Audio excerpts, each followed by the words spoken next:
now. So we have our cosplay photography panel, yay, with so many guests. So I'm gonna shut off my camera and my mic, so let them take the stage.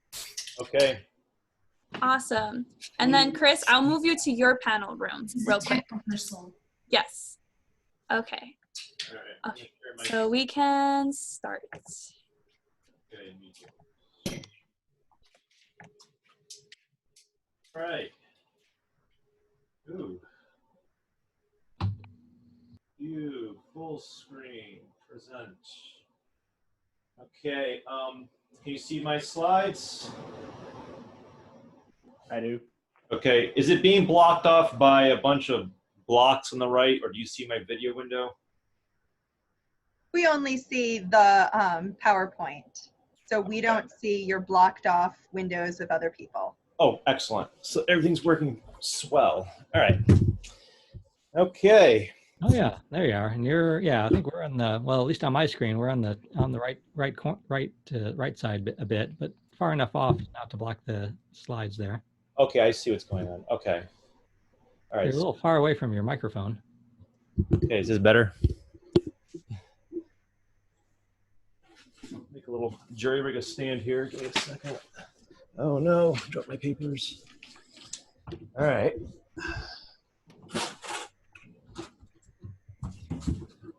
Yes, I don't have a good microphone stand, so I'm just using a box. Is this better? Sound good. Much better. Okay. All right. Hello, everyone. And my name is Andrew Wallen. I'm the project lead for this panel, and I'd like to thank everyone for joining us this evening. Our panel is entitled Etiquette and Posing, Best Practices for the Cosplayer and the Photographer, for Cosplayers and Photographers.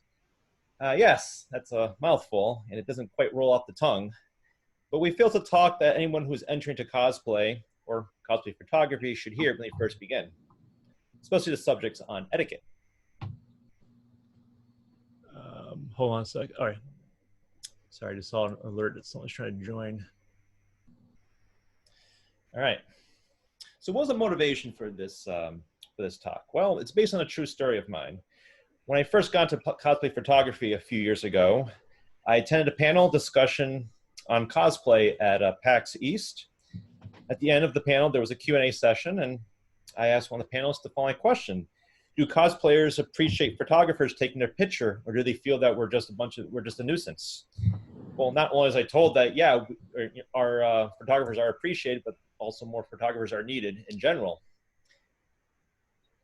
And after that was followed with, what followed with other panelists was discussion on the code of etiquette, which was unknown to me at the time, and how to engage with cosplayers for photographs, and the reasoning behind those rules of etiquette.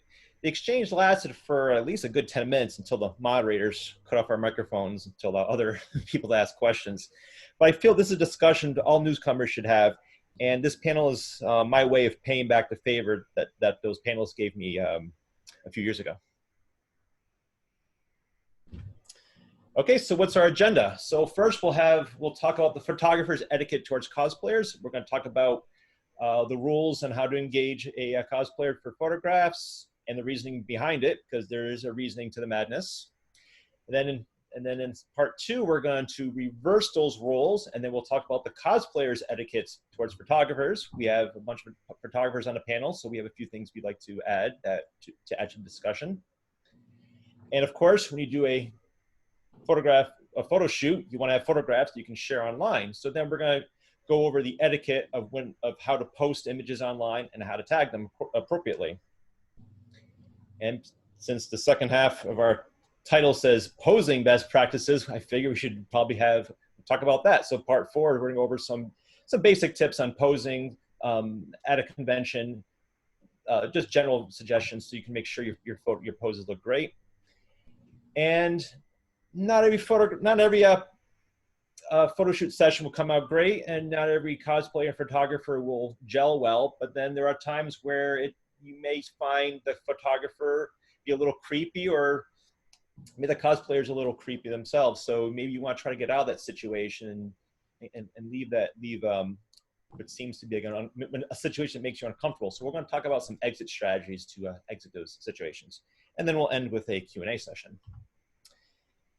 But first, let's meet our panelists. So the first person there is me, Andy Woolen. You may not recognize me, but people recognize my logo for some reason. So if you recognize my logo, thank you.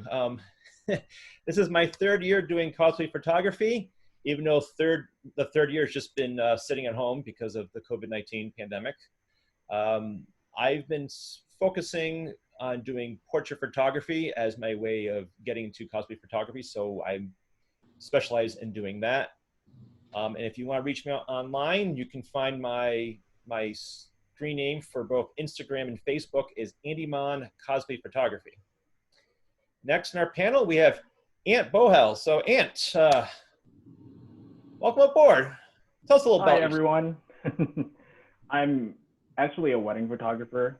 So I've been doing wedding photography for about 4 or 5 years now. And then I got into cosplay photography, supposedly my first full year this coming August, but we're living in strange times. So I'm still definitely a rookie when it comes to cosplay photography. So yeah, I'm just here to give perspective on professional side of things that overlaps with cosplay photography. Excellent. And our third panelist on the photography side, we have Ty Leitner. Ty, what can you say about yourself? Share some interesting tidbits. Yeah, I'm Ty. Yeah, also a cosplay photographer based in Massachusetts. My portfolio is at luminousPhoto.org. And I've been doing this. I'm not sure how many years I've been doing this, but but it's a very fun challenge. And what else do you photograph? I see you like to photograph Godzilla. You see Godzilla in the background there? Oh yeah. Well, it's like I also make YouTube videos about Godzilla and other fun YouTube videos, but mostly reviews and news about Godzilla. So which also keeps me busy. Awesome. Now let's meet our cosplayers. We have 3 special guest panelists. Let's first start with Carley Quinn. Hello, Carley. Hello, Carley Winn. I cosplay a lot of Harley Quinn. Yes, how many Harley Quinn cosplays do you do? Over 30 different versions I've done. So, like this was an original one I made, Marilyn Monroe Harley, and then in the Birds of Prey movie, like a couple years later, they put her in Marilyn Monroe. So, I mean, are you collecting any royalties? royalties? There's a lot of different versions you can make. Are you collecting any royalties on that idea of yours? I know I should, really, honestly. Well, maybe next time. All right, next we have Mink the Satyr. I keep calling your last name Satyr for some reason. Is it pronounced Satyr? And technically, I am but a satire of everything, really. But yes, it is Satyr, like the mythological creature. Hi, everybody. I'm Mink. I've been cosplaying for 7 or 8 years. I don't know. I feel like it's a prime number, but it could be a easily divisible by 2 number. Who cares? I've been costuming for like 17 or 18 years. So however long I've been cosplaying, just add 10. It's a real easy addition problem. I specialize in Pokemon cosplay and Gajinka, but that is not the only thing I do, but it really does feel like it sometimes. So how many Pokemon characters have you cosplayed so far? Over 9,000. I'm kidding. That would be insane. I'm on a quest to cosplay all of the original 151 Gen 1 Pokemon. I'm like 32 deep, which feels like not a lot, but I'm going to remind you that if I make 1 Pokemon cosplay a month, that's only 12 per year. So when you recontextualize the number that way, you'll know how many years I've been at it and also how many years I've got to go. So according to my quick mathematics, you have about 90 to go through. So that's about 7 more years. Why do you do this to me? But this is my 7-year itch. I know that it means something else, but this one's mine. Awesome. And finally, we have MakeupMermaidCosplay. Hello there. Hello. Hey. Thanks so much for having me. So I'm a cosplayer from the New England area as well. I specialize in fantasy creatures, mermaids, vampires, fairies. I do a lot of different types of characters. I'm here today as Viktor Nikiforov from the anime Yuri on Ice. But yeah, you can find me, MakeupMermaidCosplay, Instagram, TikTok, Facebook, YouTube. And I've been cosplaying for 5 years now and competing for round 2. Awesome. So you do mermaids and vampires, I hear. Yeah, we have an interesting spectrum of characters. Awesome. Okay. Whoa, pressed the wrong button there. Okay, so we're gonna go right now. And hold on a second, we got someone trying to get in here. Yeah, you don't need to worry about that. Yeah. Okay. Yes. Sorry, that was not for this room. All right. Thank you, voice of God. Yes. So we're moving on to our first subject here: photographers' etiquette towards cosplayers. Okay, so rule number 1, the word TOG is an abbreviation for photographer. So if you see the word TOG, it just means photographer. So rule number 1, always ask cosplayers for their permission before they're taking their photo. So let's start with our cosplayers. Whoa, I lost my video windows here. Uh-oh. Okay, so. Brief shout out for Anxiety who let us use this photo of them because it is 10 out of 10. Yes. And these buttons are available for purchase as well. They're Etsy by the cosplayer. You can kind of zoom in on that piece right there. It has the cosplayers information. So if you guys want to check that out, they'll be up. Oh yeah. Also, I think if you just search Google for "this photo was taken without consent," you can find them listed on Etsy. Another way to do it. Awesome. But that wasn't the answer. That was the question I was asking. But anyways, so we'll just start with all right. We'll start with Mink. So why should I ask our cosplayer for their permission before I take their picture? Well, it's just polite. I don't want to be caught unaware when someone's taking a photo of me. Generally speaking, if you ask me for permission, I will pose, and the picture is going to be way better than if you catch me in the middle of a sentence to one of my friends and I'm making a stupid face. So it's really a way of preventing someone from getting you an unflattering or an embarrassing picture, or in just general, just preventing bad pictures of you being taken. Your microphone's muted.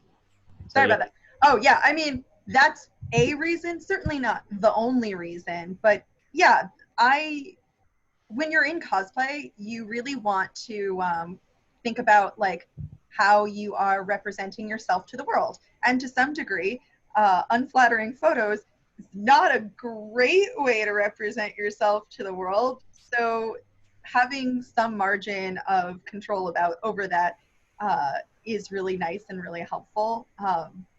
But also, as I said with my very first like knee-jerk reaction, it's a respectful thing to do. If you're going to treat me like an object that doesn't really look at me as a human who has feelings and might not want to be photographed right then in that moment. But if you treat me like a person, well, then you're just being considerate.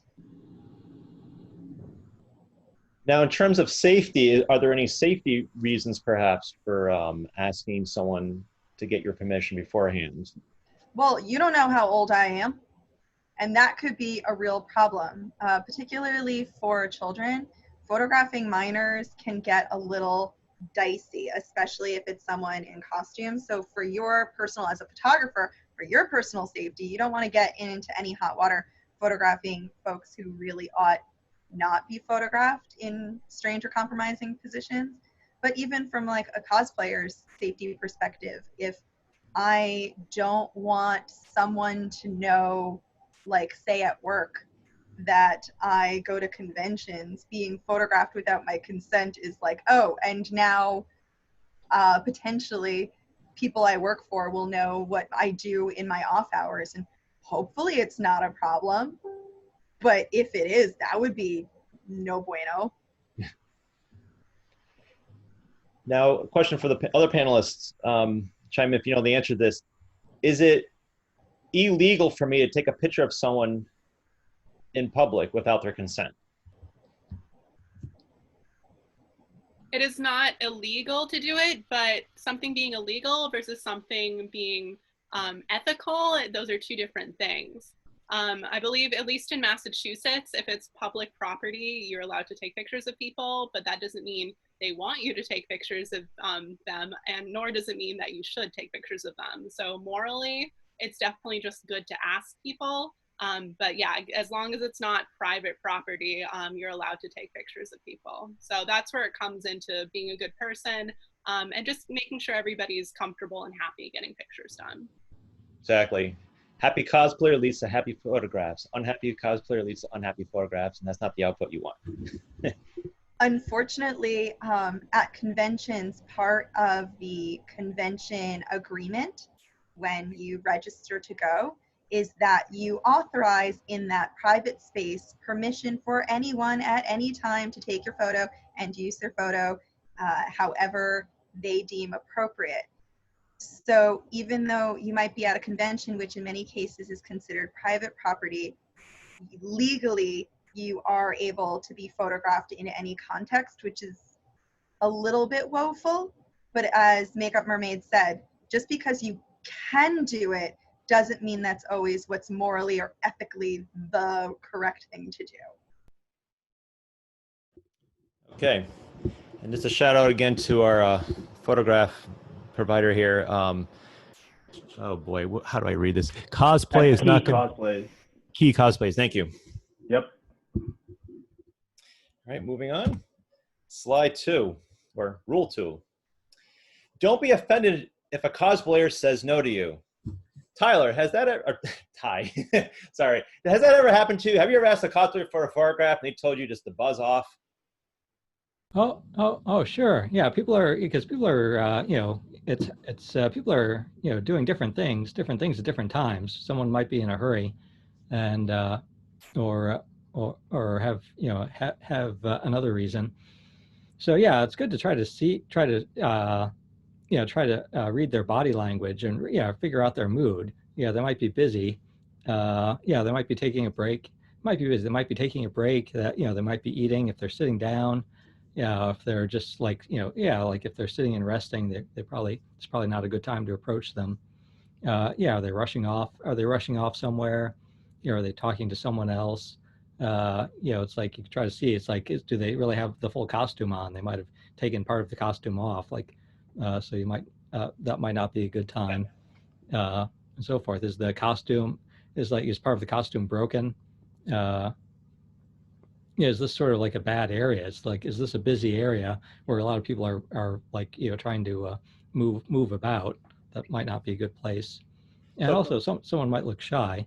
So there's lots of, again, it's like, so again, there might be lots of situations where someone, you know, does not want their photo taken. It's good to sort of like try to, you know, again, try to read their mood, read their body language, read their situation before asking. And then still, if they ask and they say no, that's fine. You can just sort of like, just politely thank them and move on.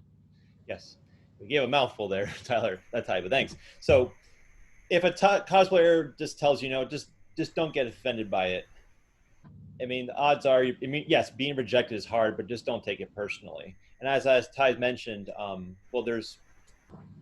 we should do beforehand, before approaching a cosplayer, is to read their mood before asking them. And there are no, I'm busy signs, and yes, I'm free signs. So as Tyler mentioned, some of the busy signs are they eating? Are they sitting down? Carley, Winn, you had a nice little saying there. What was it? Butt on the floor means photos no more? Yeah. Comment on that? And I just want to emphasize too, the bathroom, like leave people alone in the bathroom, coming out of the bathroom, leave them alone. Yes, don't camp out of the bathroom. It's a little annoying. It's also just seems weird. Another busy sign would be, are they rushing somewhere? Do they feel like, do they look like they're trying to get somewhere? Some cosplayers will just say, no, we'll give you a hand wave. And some they may feel coerced to doing a photograph. Just, you know, if they look like they're rushing, just let it go. Like Tyler also mentioned, is their costume off? Are their gloves off? Are they on their phone talking to someone? That's a clear sign that, you know, maybe they're not really in the mood to get their picture taken because they want to focus on something else. Or if they're physically talking to someone else at that moment in time. So Makeup Mermaid Cosplay, any other, like, please leave me alone signs that you can think of? Yeah, so I think definitely if they're kind of in the middle of something, if they're heading to like another panel, if they're avoiding eye contact with certain people.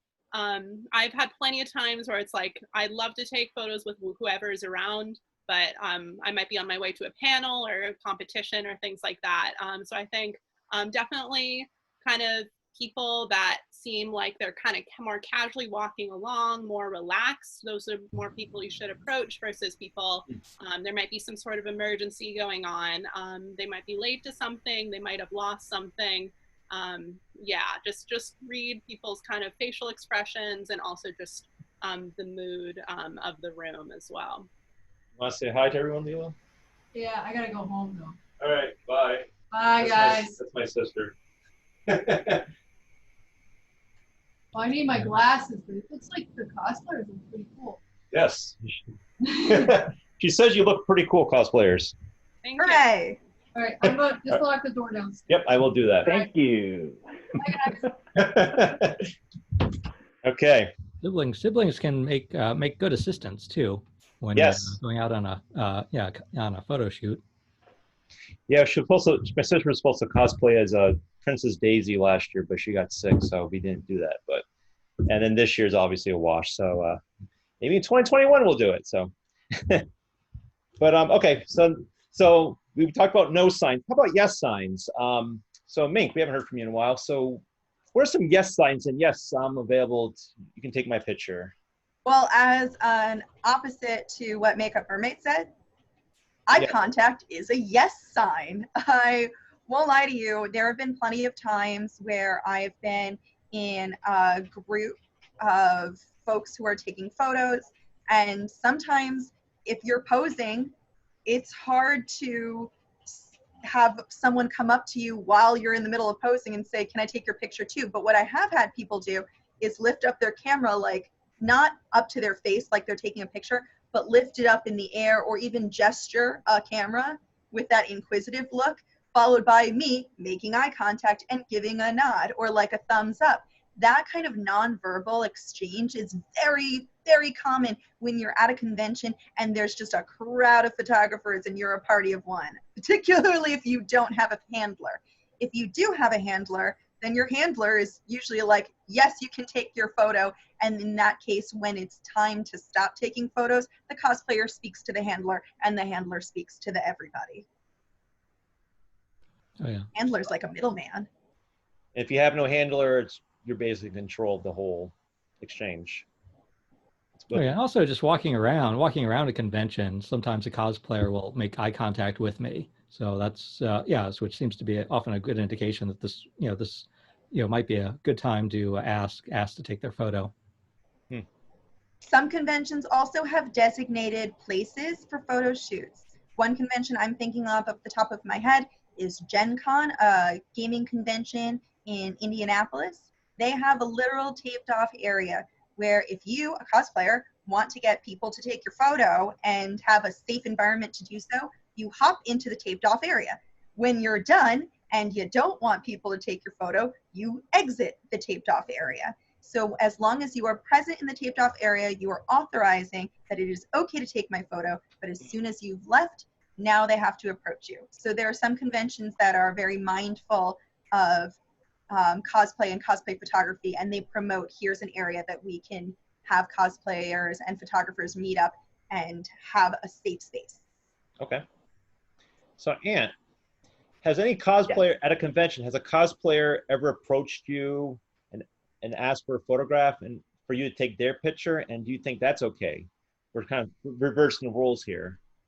Yeah, I've had, with the very little experience I've had cosplayers come up to me and ask me properly if I can take their pictures. And I think that the whole asking thing comes in both ways. You know, you can't just. I've had a bad experience of someone coming up to me and asking for a photo, and I really like, hey, take my photo, and I'm eating. You know, it's one of those things where it's like, sure, maybe, but I don't, like, for me, it's always an approach always goes a long way. Like a proper approach always goes a long way. Me as a photographer, I approach cosplayers how I want to be approached, which is nicely. So for me, it's always a two-way street. So what you give is what you get. So that's just something I always try to keep in mind. So it's almost like the same kind of rules applies between, well, not really the same exact rules between cosplayers being asked by photographers and photographers being asked by cosplayers. Are the photographers busy? Are they in the middle of a photo shoot? Yeah. Now, what I've done is I've given people my card if I was like going somewhere in the middle of a shoot, say, no, here's my card, but if you want, give me a call or send me a text message and I'll work a time with you. And sometimes I manage to get a shoot with them the next day, but in the middle of convention, it's always a madhouse, so it's usually hard to schedule something during the day. But I've had cosplayers come up to me and say, hey, are you a photographer? I think I am. So yeah, I'll take your picture. And as long as I get their information and they're willing to do a shoot with me on the fly and take my instructions, I'm usually all game for that. So, okay. Oh, yeah, one thing, one asking, it's good to be sober. I've had some rather like, in the evening in conventions, I've had some cosplayers approach me who seem to be on some sort of mind altering substances. And that can be a bit much to deal with. Hey, Ty, can you take my picture? Yeah. Like I think that. something else to note as well is photographers are also kind of there and have their own schedules for different reasons. Yes. Some photographers are more open to just kind of categorizing and like getting kind of pictures and like the feel of the con and like just getting cool pictures of everyone. Some photographers are there for like specific shoots and they have a tight schedule. So yeah, you have to be careful going up to photographers, make sure that you're reading their body language as well. Are they busy? Do they have like 10 shoots that day? Or are they there also to like just get kind of cool pictures just like you are? Mm-hmm. And I just want to wrap up by talking about one subject that Ty mentioned. Well, by the way, Andrew, we have a raised hand. I don't know if you noticed. Oh, we do. Michelle Holmes. Oh, hello, Michelle. Can she talk, or do we need to go to chat window to see what the question is? She should be able to unmute herself. Okay, unmute yourself. This is Larry King Live. You're on the air. Hello, Michelle. Oop. I'll give her another. Oh, okay. Moving on. Yeah, I think the hand went down, so we'll try. Oh, yeah, maybe later. Okay, we'll get back to you later, Michelle. Sorry about that. Her name, that was Michelle, right? Yes. Yeah. We'll answer your questions. Just type them in the chat. We'll answer your questions after the panel, so we can keep on going. Yes. Okay. Oh, before I continue, I just want to mention one thing. When it comes to candid or shots in the hallway, well, actually, excuse me. Ty mentioned that maybe one no sign would be you want to take a picture in a busy area, like a busy walkway. And that would be like an obvious no, busy kind of sign. And one reason why I would say that is because security will probably see you, like especially at PAX East, they'll say, no, the security will approach you and say, no, you need to move along, and they're going to ruin your shot anyway. So what's the point of taking a picture somewhere where it's going to look terrible anyways? If you do approach a cosplayer and they do agree to take your picture, go somewhere where it's not a spot that's not crowded, so you can actually take your time, take a proper picture, and get this shot you want. All right, rule 3. Don't jump in when someone else is photographing a cosplayer. Ask if it's okay to take an image. So Ty, this is one of your pictures. Tell us what happened here. Yeah, the photo on the right is from New York Comic Con. So I asked this cosplayer if I could take her photo. And there was actually, between myself and the cosplayer, was someone sort of sitting nearby. And so he just kind of like got in between us and lifted his cell phone up. So that's not me or my cell phone. That's a third person who's just sort of intruding there. So it's so not a good thing. Yeah, not a good thing to do. Now, there would have been a cool picture if his cell phone actually happened to have her picture on his phone, and that might have been cool. But because his has a privacy filter, it kind of makes it, I don't know, just ruins the fun in that picture. But still, it is very annoying when someone does that. It can. Another thing is that it can ruin the flow of your shoot. So if you and the cosplayer had some good communication going on, and you're trying to work you're trying to pose your cosplayer in a particular pose, you may have to go through a series of steps to get to that pose. If someone steps in right in the middle, you may ruin the whole sequence of events and we have to start from the beginning. It can also, I've seen this happen where I've had a cosplayer just look at the wrong camera while I'm trying to take their picture, which can ruin shots. Yes, you can edit them in Photoshop and post-production, but that's an annoying thing to do. It's a lot of extra work. You can avoid it, by all means, avoid it. Let's see. Yes. When that happens, when you're set up with a photographer, they've often like set their lighting in a very specific way. So if you come in and you have like a flash, and even though like they're taking a picture over here and you're over here, so you're not even in their frame, your flash is like interrupting their flash and it's messing up all the lighting and stuff.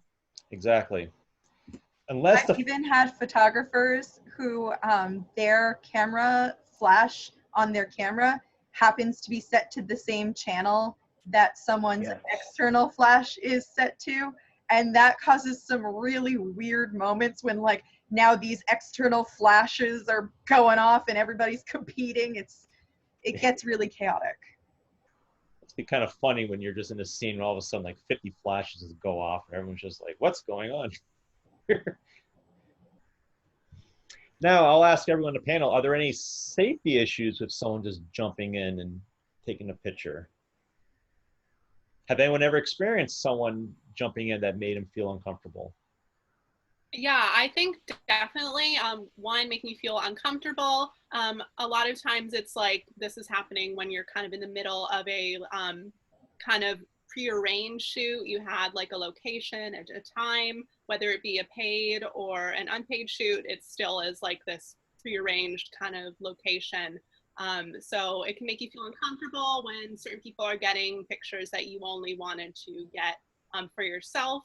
Two, it can kind of also make you feel and make the photographer feel like they're like, it's, you know, kind of their kind of setup and their idea of how they want the photo to look. So when someone else is coming in and taking a photo after they've been working all of this time posing the person, it's like this person is grabbing kind of intellectual property that like isn't theirs. Another thing is sometimes certain people will come in with phones and try and get angles that are really unsavory. They'll try and get certain cosplays in ways that are PG-13, R-rated, and that's not okay for the cosplayer.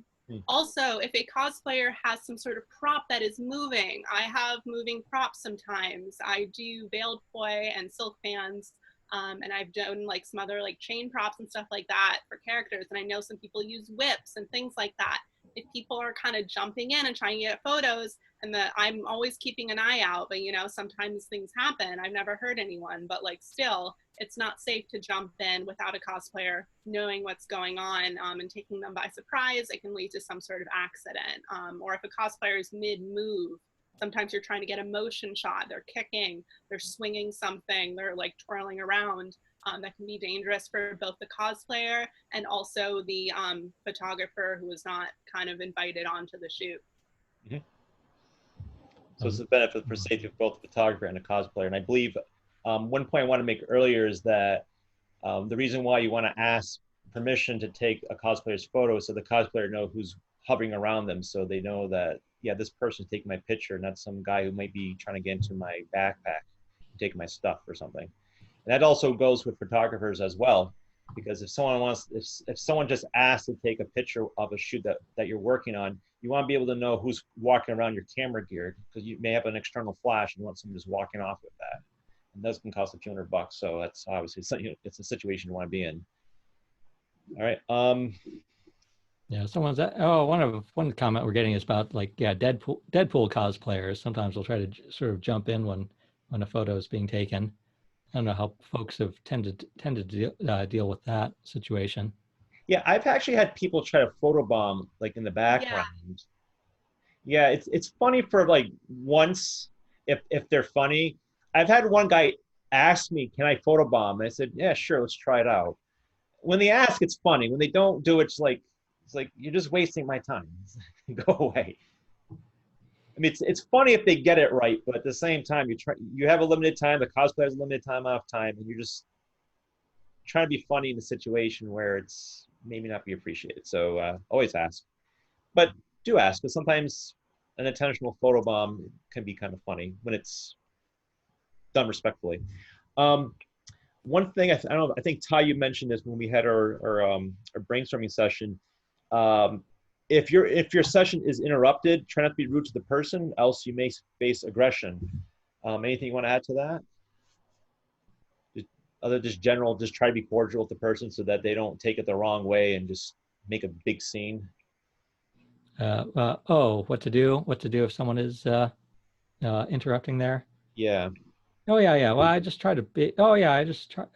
Well, I think it helps if both the photographer and the cosplayer just try to speak up very politely. That we're sort of like, this is sort of like we're doing something prearranged. We're doing something prearranged. We've got a limited amount of time, and then usually folks will back off.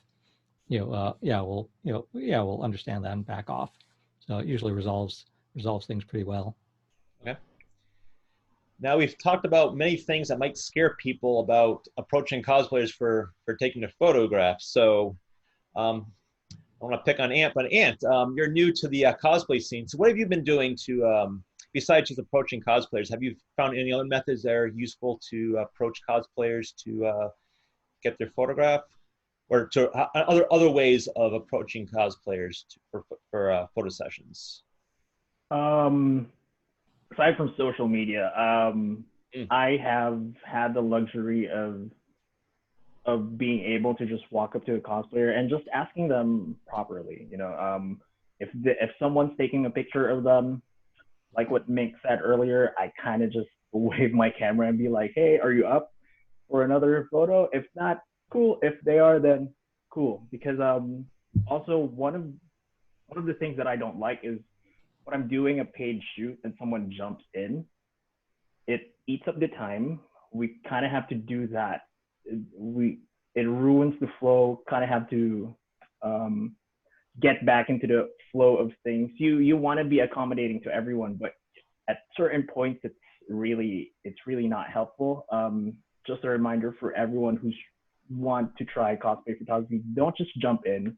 Sometimes I have a flash that's right. It fires off with the same frequency. It catches the sensor from somebody else's flash. It's really not helpful.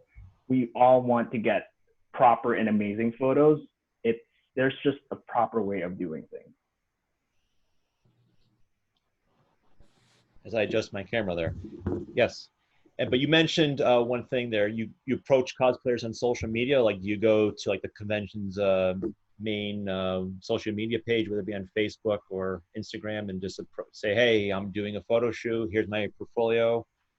Yeah, well, for me, it was a different kind of thing. I kind of posted just social media tagged the convention that I was going to, and then tagged the cosplayers that I've worked with, and then people just kind of just jumped in and like, hey, we see that you're going to be doing a photo shoot and all that. I don't think I've ever jumped in to post that I'm going to be doing. Oh, I think I have on Facebook groups. I think that's the only time I've really advertised from a convention page. Okay. One thing I wanted to add was another good way of meeting cosplayers or approaching cosplayers, just at a general meetup. I think one of our cosplayers mentioned that a lot of conventions, they'll just have like a meetup for characters for a particular genre, whether it be like Legend of Zelda, Star Wars, etc. So if you want to get a few characters from that series together doing something together, this is a great opportunity. And if you just want to do one-on-one shoots, you can at least approach some of the cosplayers and maybe, yeah, we can meet later, or maybe you can do it right now, depending on their situation. I do want to mention one thing. If you do post a portfolio online, or if you try to post a message online asking cosplayers to, if they're interested in doing a photo shoot, be sure to include photographs that are diverse, show people of different genders, races, body types, etc., so that they know that you're not just trying to go after one particular, I guess, mindset. Does that make any sense? Anyone want to comment on that? Yeah, I can add on to that. Definitely one of the problems within the cosplay community is kind of idolizing a certain kind of type of cosplayer, which I feel like we've been trying to work for more towards a diverse kind of group of cosplayers and celebrating that anyone can truly cosplay. And when advertising, it really kind of puts people off from photographers if they're only kind of picking one type of body type, one ethnicity, one gender. I've seen a lot of the times it ends up being more traditionally attractive, thinner, Caucasian white girls, which there's nothing wrong with people, like anyone who cosplays. It's just when that's the only person you're seeing, you're not seeing yourself represented for other people. And this just kind of leads to this kind of stigma that there's only one type of cosplayer that should be celebrated, versus what the reality is, which is that anybody can cosplay as long as they're having a good time and being respectful. So I think kind of it's both bad for the photographer because it means they're going to get less business if they do that, but it also is bad for the community as well. As a client, I want to make sure that my demographic is represented, whatever demographic that is. So if I am recommending a photographer to a male cosplayer, I want to make sure that the photographers I recommend have experience with male cosplayers and can represent them accordingly and can highlight their features and make them look good. If all I see a photographer do is produce photos of scrawny white girls, then I might not recommend them to my friends who have diverse body types or skin tone, because I don't know if this photographer can really show off how beautiful or splendid my friends in the community might be. Great points. I think you need to be mindful too when you're at a con. People are there with their friends and they might be in a group together, and maybe you're just interested in one character. But they're there with their friends. They're not there to, it's like going up to just the singer of the band and excluding all the other band members. Like if you're going up to like a group of people, you really need to get everyone in. And when that happens, I have a friend who is a person of color and she got completely skipped. And they were there together, Final Fantasy group, and just completely blown off by a photographer. And it really scarred her for life, I think. It's like, you just got to be mindful, you know? Yeah, it's good when approaching cosplayers. Like, I try to ask. It's like, are you guys here together? Because sometimes they, sometimes they are. Sometimes it turns out they're not. Sometimes they've just like there's just two people that are came independently and we're just chatting for a moment. But I try to be I try to be very inclusive. Like it's like, oh, who's here together? Let's get everyone. And if I do want, I might, if there's time, I might also try to get each person individually. But yeah, you don't want to go up to a group and just and not photograph everyone. Okay. All right, we're going to move on to rule number 4 now. Know how to act around a cosplayer. Panelists, is this acceptable behavior that we see on the screen? Only when it is consensually agreed upon by all parties. Okay. So there are many types of sub-rules for this. We could have easily broken this rule up to many, like a rule of 5, 6, 7, 8, 9, 10, but we're just going to make it just one giant rule here. But I guess the first sub-rule is ask if it's okay to touch beforehand. And reasons for that is, there are reasons why a photographer may need to touch a cosplayer. One is to maybe there's a strand of hair that they see on their cosplay is just out of line, so they want to fix it up. Or maybe there's something wrong with their cosplay and just grab it and just fix it for them. But that may not be a good thing there. And I know, Ty, we've talked about this. So why can't I just someone I just met say, hey, I want to do a photo shoot? Sure, yeah, hold on, let me fix his hair. You know, what's wrong with just fixing their hair for them without really asking them?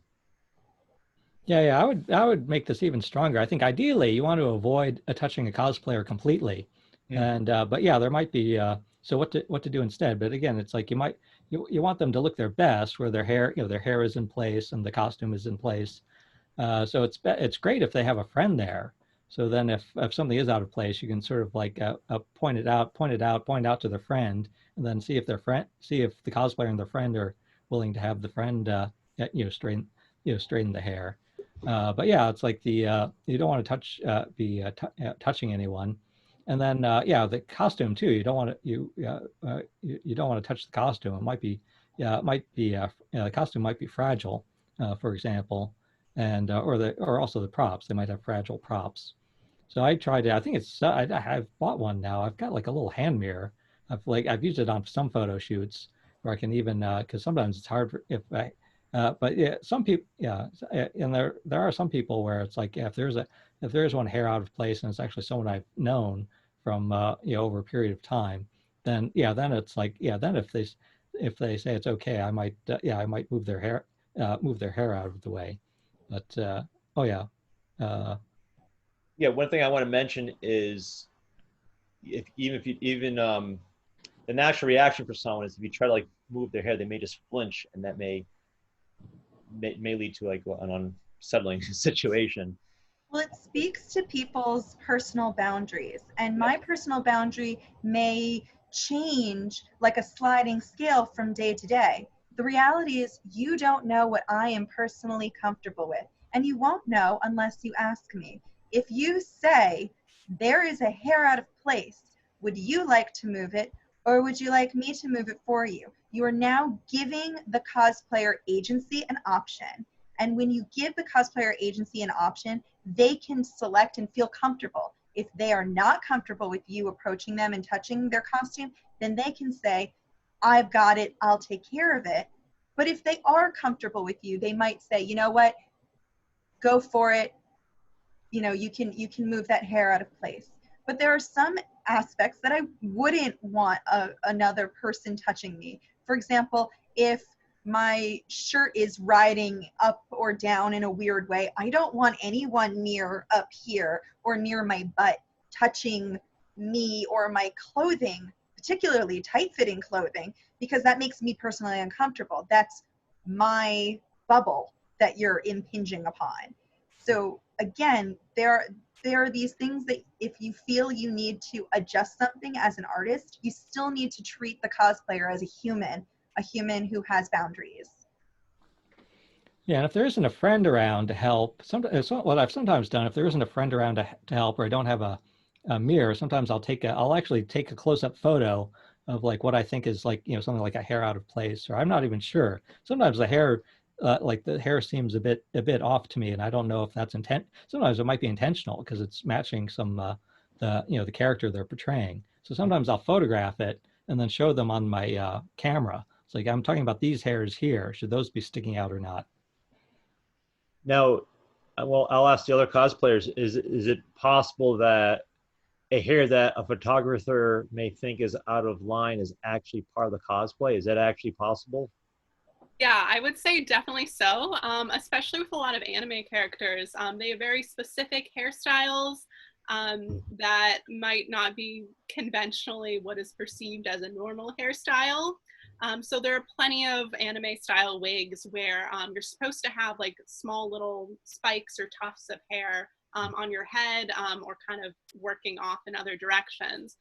So by moving that piece of hair, you're actually taking away all of the work the cosplayer put into doing that. I also have an interesting story about, a photographer fixing my hair without my consent. I was in a very heavily styled princess wig, which, and as any other cosplayers might know, or princess performers, those take a lot of time and money to style. And I had a photographer come up without asking and just starts pulling apart all of the curls. Oh my. And one, it was like, that's in my like personal space. I didn't feel comfortable. It's my first time working with them. And two, it was just like complete disregard for like all of the time that I would like had put into this cosplay and wig. I just felt like it's kind of like a violating thing, you know? So I'd say like definitely like there are certain styles to characters that definitely just shouldn't be messed with, and just ask, always ask, and ask each, at each step. And this applies to both photographers, or if a photographer is posing two characters together, make sure that consent being, withheld from both, upheld from both sides, and that it's enthusiastic consent at each kind of part of the photo shoot. When you say enthusiastic, you mean that they both are saying they consent to doing a shoot together? Continuously, yeah, continually. Okay. And it's good to check in too, because sometimes the cosplayer really would prefer to know, oh gosh, my hair is in my face, like, golly, I want to get that out of my face. Or a lot of the time for me, it's we're trying to get a shot of a hammer or some kind of weapon, and they'll say, oh, can I help you position that better? Because they can physically just take it and kind of glide it into the spot rather than me trying to figure out where in this 3D environment on the XYZ are they trying to have me point the tip of my hammer, Mm-hmm. So like definitely don't feel afraid to check in and ask, but do ask. But please, don't be afraid of doing that too. And as a reminder, a yes today is not necessarily a yes tomorrow. So continuously ask. Yeah. It will never get tiring. It will never get boring. There have been plenty of times as well, though, where I wish a photographer would have said something. But again, putting the power within my hands to say which option I wanted.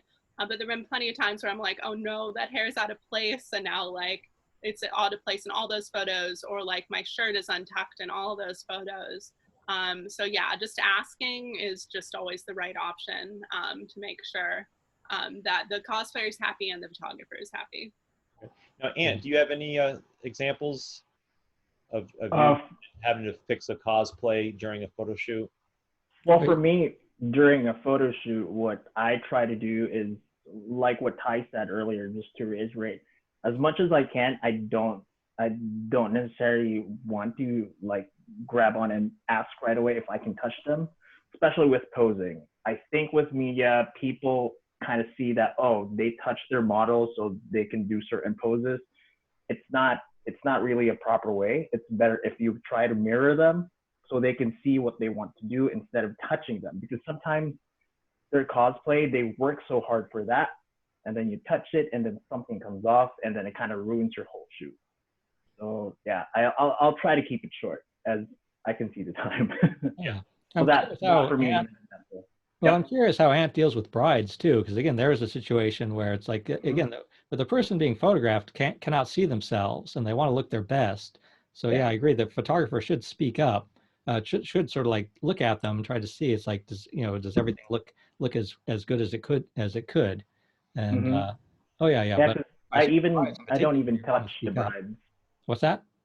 I don't even touch my brides. I try to let them see how to pose, just because even though my brides are comfortable with me, it's still weird to kind of touch someone and move them along. They're not a toy. I think that's one of the things that we need to remember, that cosplayers, they're human. They have feelings. We can't just move them around as to our will just because we want to get a certain shot. So I think that's really something that we need to try to remember. Now, a follow-up question for you, Ant. Have you ever had going back to the topic of having a friend or a handler to help out, have you ever had like a bridesmaid or the mother of the bride or some other friend or relative actually do the work? Yes. Yeah, let me go fix the veil. Let me go fix her dress. Let me fix the train. You've had that happen?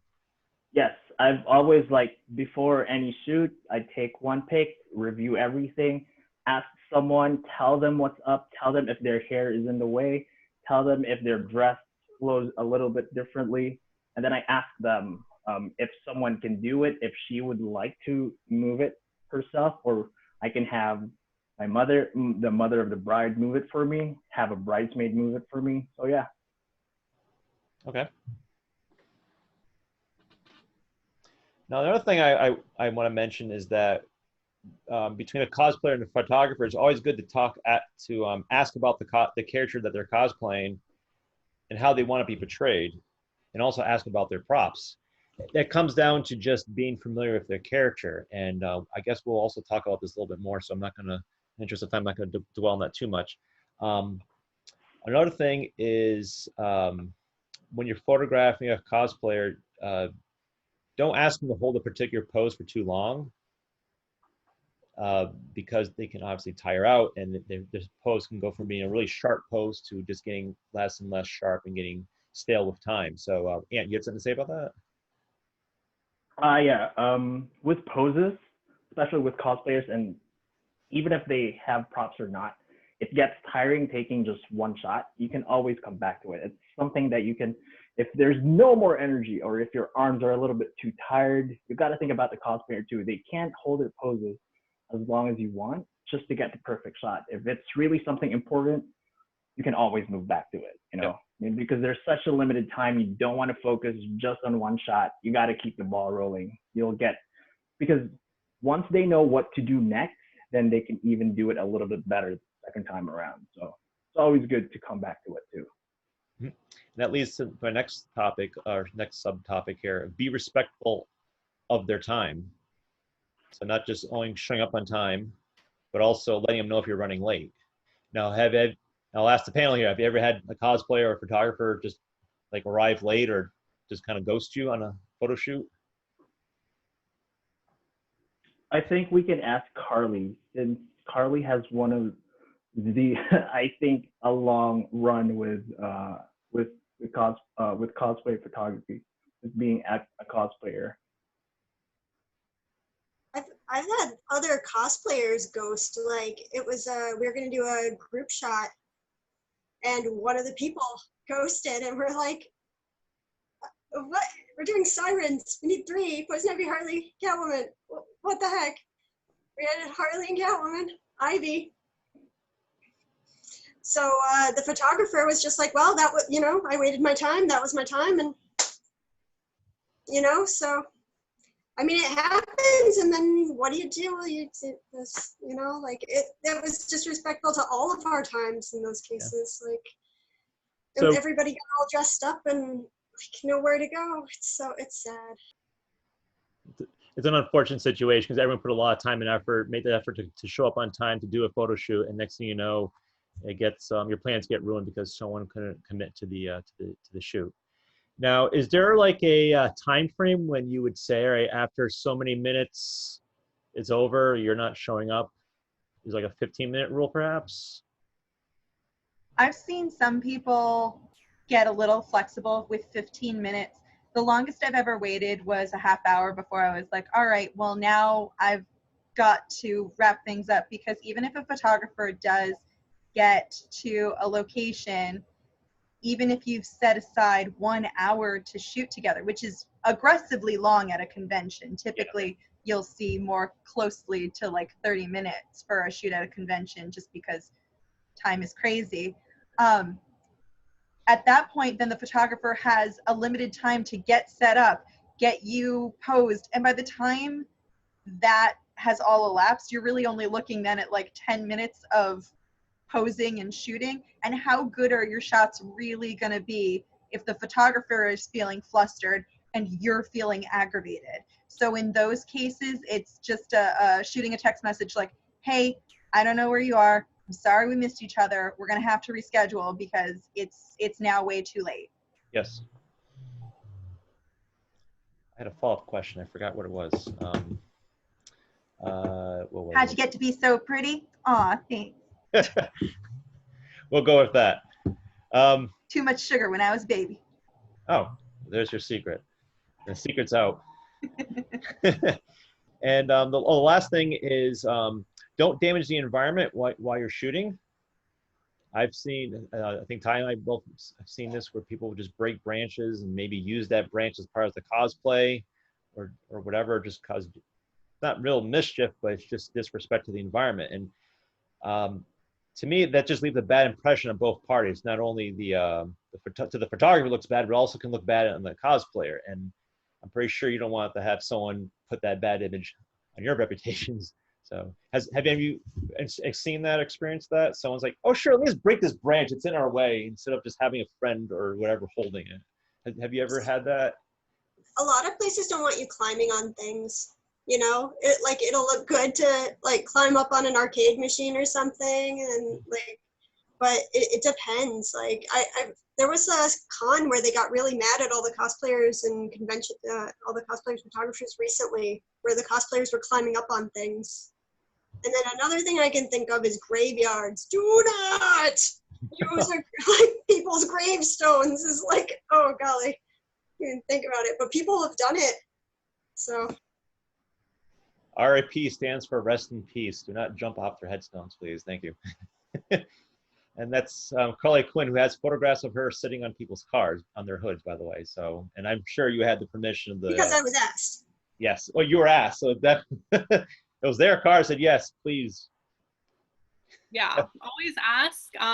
It might seem a little absurd, but it will make both the photographer and the cosplayer and the person, you know, whoever owns kind of the area, feel just a lot more safe and secure, and it will lead to more comfortable photos because you won't feel like you're doing something wrong. For instance, I did a photo shoot in a Best Buy of all places. I was my own kind of character Tide Pod Chan. So it was like, it was near to the con and they had washing machines. So I know which one you're talking about. To get photos. So I go and I'm just like, I just want to double check. Like I was like, some of the employees were walking around, is this okay? And not only was it okay, but they wanted to get pictures like for themselves and with like the Best Buy camera equipment or something like that. So I've had times where that also happened again when I was doing a photo shoot on a boat. I was doing like a mermaid and an aerial photo shoot. And the sailors on the boat who were visiting, they wanted pictures all together. So it can make it a lot more fun and just feel less stressful if you just ask. So yeah, usually asking is the right way to do it. Another thing about nature too is making sure that your cosplay is not only gonna not damage things, but like also just like not fall apart and hurt the wildlife as well if they could eat parts of it. Another thing I've noticed, a lot of people pick flowers during their shoots, which I say if the things are already on the ground, that is totally fine to use, but don't just start ripping out flowers and stuff like that to use for shoots. That's pretty damaging unless they're like weeds or something like that, like dandelions. But like, yeah, don't just start ripping out flowers because it will start with like one and then it will just end up being like every cosplayer will start doing it, and it's not nice for the venue or the just outdoor wilderness for people to start doing that. Yeah, A rule of thumb, take nothing but photos, leave nothing but footprints. Yeah. Yes, the National Geographic way of photography. It's right. And even clean up as you're going. I've done a lot of beach shoots. Try and take some of the trash that people left behind with you, and then you're leaving the place nicer than when you found it. Yep. I want to add that also damaging the environment. Oh, we got someone trying to enter in, moderator. Damaging the environment also looks bad to the people holding the convention, and it may actually jeopardize that convention from being held in future, being held in the future. So if they see people like climbing somewhere where they shouldn't be climbing or just damaging the flowers, they're going to say, you know, these people are too rowdy. We don't want them back next year. And I remember what I was going to ask before. This is just repeating a theme that to get back to what Mink was saying. Having a good relationship between a cosplayer and the photographer is very important, because if they're both being rushed in the photographs, the quality output will show that. So if there's if the cosplayer feels rushed, it'll show up in the photographs. If there's a good relationship, if the cosplayer feels comfortable, the photographs will show that. So it's very important to respect their time and make sure you give plenty of time to do the shoot properly. Here's a question for the before we close this up, let's ask the photographers here. Like, how do you dress and present yourself at a photo shoot? Is it important how you dress? And you're nice black shirt and a red tie there. That's is it best to wear a black shirt? Why not like a multicolored shirt like mine? Yeah, just for me, personal experience, especially with brides, if I wear something colorful or bright, it bounces off your subject. And also, I just like looking like I know what I'm doing. So I you know, it's, for me, cosplay photography or photography in general is a fun thing to do. But for me to be able to approach people, I think it's always better to look a little bit presentable, a little bit more cleaner. So it's not just me with my tank top Yeah. just trying like, hey, can I get your photo? You know, it's a little bit better if I ask like looking like this, hey, can I get your photo? And you know, it just works wonders, I think, when you look presentable too. So yeah, this is what I wear for work. So this is this is like something easy for me to get into. Also, it's important to speak clearly and professionally when you're approaching a cosplayer. If you're not sure, if I don't want to say pickup line, but it's good to approach a line to talk to someone and say, hey, work on a line, say, hey, might take your portrait, or do you have 10 minutes for me to take your portrait? Something like that. Just practice it in the mirror and practice your delivery so you don't sound like, hey, photo, is it okay we take your photo? And you're like, huh? In teaching, we call this a social script. And that sounds really like strange to wrap your head around, but especially if you are dealing with that social anxiety of approaching someone, having orally rehearsed and practiced a line that you could then deliver will help give you the confidence to appropriately go up to someone, especially if you're feeling a little verklempt and intimidated by them, to say, hello, I am a photographer. I like your costume. I would like to take a photo. May I please take a photo of your costume? That whole litany tells who you are, what your purpose and intent is, and that you are asking. So you've lined it all up. So feel free to use that social script by all means. It's one of my favorites. All right, I'm going to steal that. Do I have your permission to steal it? You have my consent. Okay, excellent. See, I asked nicely too. You did, and then I granted you, and I grant all of you at this panel consent to use my social script. I write them all the time. Awesome. Okay. It's 8 o'clock right now. We have permission to keep going. You guys want to keep going? I'm Yes. here. All right. Rule 5. I just want to make sure people haven't disappeared on us. Oh yeah, we still have. Oh yeah, we still. Yeah. We still have people in attendance. Okay, good. Oops. All right, good. Rule 5. Always exchange business cards after a shoot. So Mink, why is this important? Because I want to find my photos later. Here's a fun fact.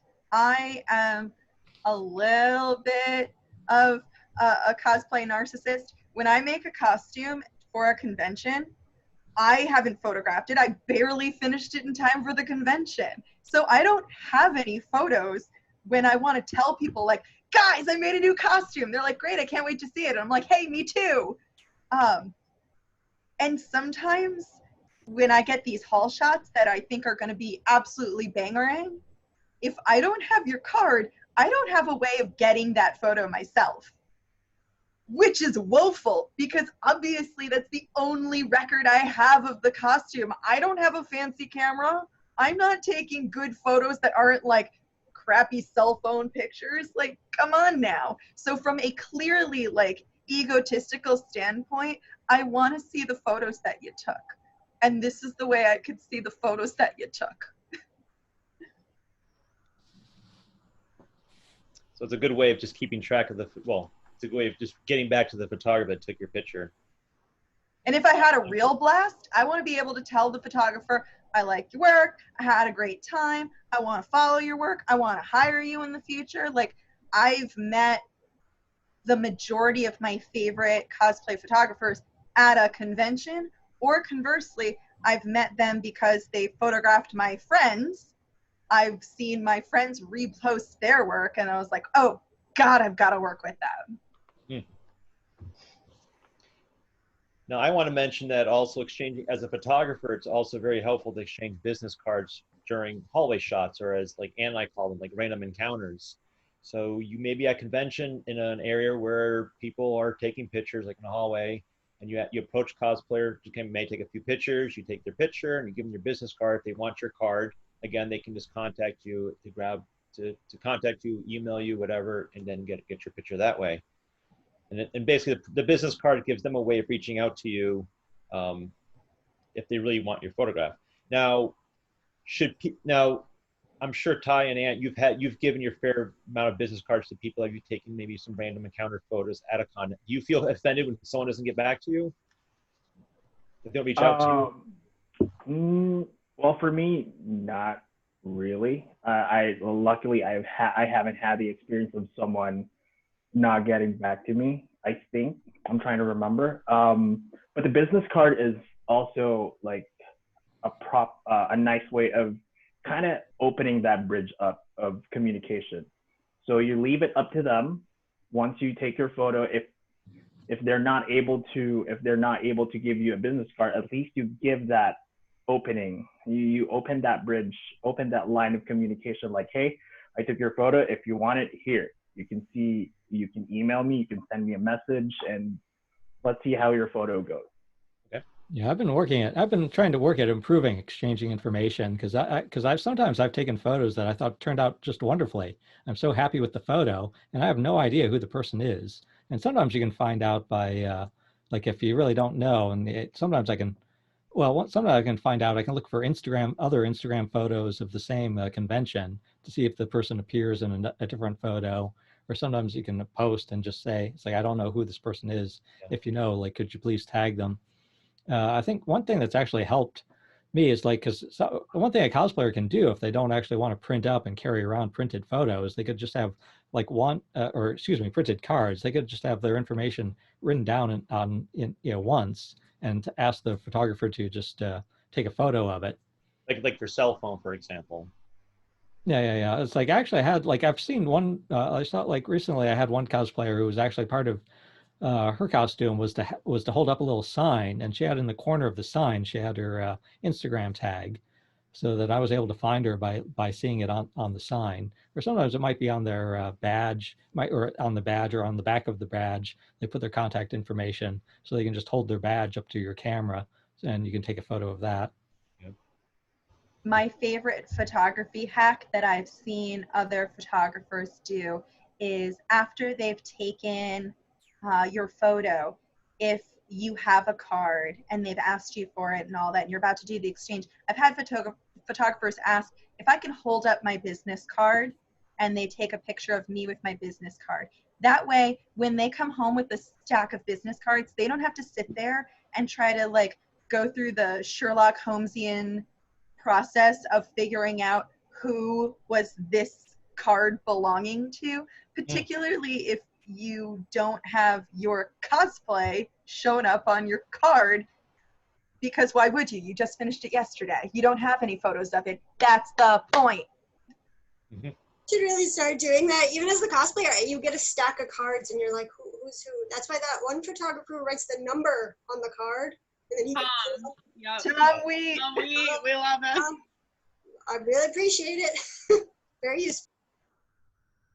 Now, I do have one story where I took a picture of a cosplayer. I approached her outside, and I said, can I take your picture? And we started doing a photo shoot. My camera went on the fritz on me, and I had to do something with the memory card. It was going to take about 10 minutes, and she said, yeah, we'll stick around. The memory card reformat, well, it didn't reformat, it just did its thing. And we talked, and then we did the shoot again. And I had her boyfriend hold up, he had like a big white robe as part of his cosplay, and we used that as a reflector. So we put a lot of time to get this nice picture taken, and I gave her my business card, and I said, yeah, reach out to me afterwards, and I'll give you a picture. And I never heard from them. And I tried posting the picture online, saying, does anyone know who they are? It's a great picture, and no one knows who they are. So an unfortunate ending to a great shoot, but it does happen, and you can't take it personally, but at the end of the day, I do have a picture I can still use as part of my portfolio. So does anyone else have anything else to add to this topic, or should we move on? Yeah, I think another thing that could be fun for both photographers and or cosplayers, as you can see here, Mink has like, who knows how many cards. Yeah, Mink's cards are literally like Pokemon cards. Like, you gotta catch them all. It's true. Yeah, so you can have fun cards for themed conventions or for like new cosplays to show off different work. So yeah, you can have a lot of fun with business cards. I've tried to do ones for different like big cons that happen around holidays. I've done like Valentine's Day cards that look like tarot cards. I've done like Easter themed, like Easter egg themed cards. And like other kind of fun cards like that. So I just say have fun with it. Make sure your information is listed, the most important being handles and things like that. But another thing I found that is useful is if the photographer or the cosplayer doesn't have a card on them, if they have their social media, that, you know, following can get lost. You can forget who kind of took which photos. If you take a screenshot and then kind of have all the screenshots together, you remember like, oh, I got this at this time, I was in this costume, or even do a little text over it or something on like on your phone or something, being like, I worked with this person. So yeah, have fun with your business cards and just, yeah, try and stay organized, because there's been plenty of times that I've been in a new costume or I've done a really amazing shoot and I've been like so looking forward to those photos, and then it's like months and months after and I can never find the person again. Another thing I do is I keep all my business cards in these little business card holders. So yeah, I do have like Mink's card in here. No, you only have one of them. Actually, I have two of them. This one, and I have another one. The one. That's actually how you can tell how you've met me, is which card you've got. Yes. First person shooter tends to record audio.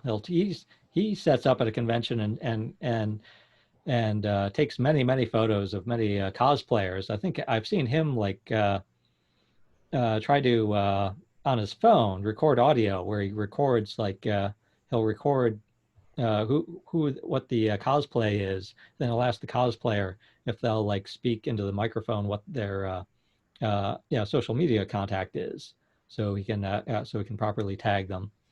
So it's that's another thing I've seen done. Okay. All right, moving on to us flipping things around. Well, it took us a while to get to that first part there. Cosplayers' etiquette towards photographers. How should cosplayers act around photographers? I need to step out for just 1 minute. So, Ant, do you want to take over this section? Sure. Okay. Sure. We are also running out of time. All right. Cosplayer etiquette rules. I think I will let our cosplayer guests answer this one. Why is it important to be on time? I think Mink kind of brushed on it earlier. So, let's see. Makeup Mermaid. Why is it good to be on time? I think that it's really important to be on time, unless there's, you know, some sort of big emergency, because one, the photographer might have a specific location with a specific lighting that if you miss it, like certain times, like golden hour especially, if you miss the lighting in that time, you're done. It's already dark. You're not going to get that photo. You're not going to be in that cosplay in that place again. It's just gone. Another thing is just kind of building respect with your cosplayer and with your photographer, that both of your time is important. So try to be on time as much as possible, just so everybody just stays comfortable and happy and you're not rushing, like as Mink said earlier, to try and last minute get photos and stuff like that, when your kind of whole time block is all scrunched up in one little spot. Yeah, that is true. Mink, why do you think one of the things that we thought about in the brainstorming ideas is it's important to wear the cosplay that you said you were going to wear? Can you explain more about this? Absolutely.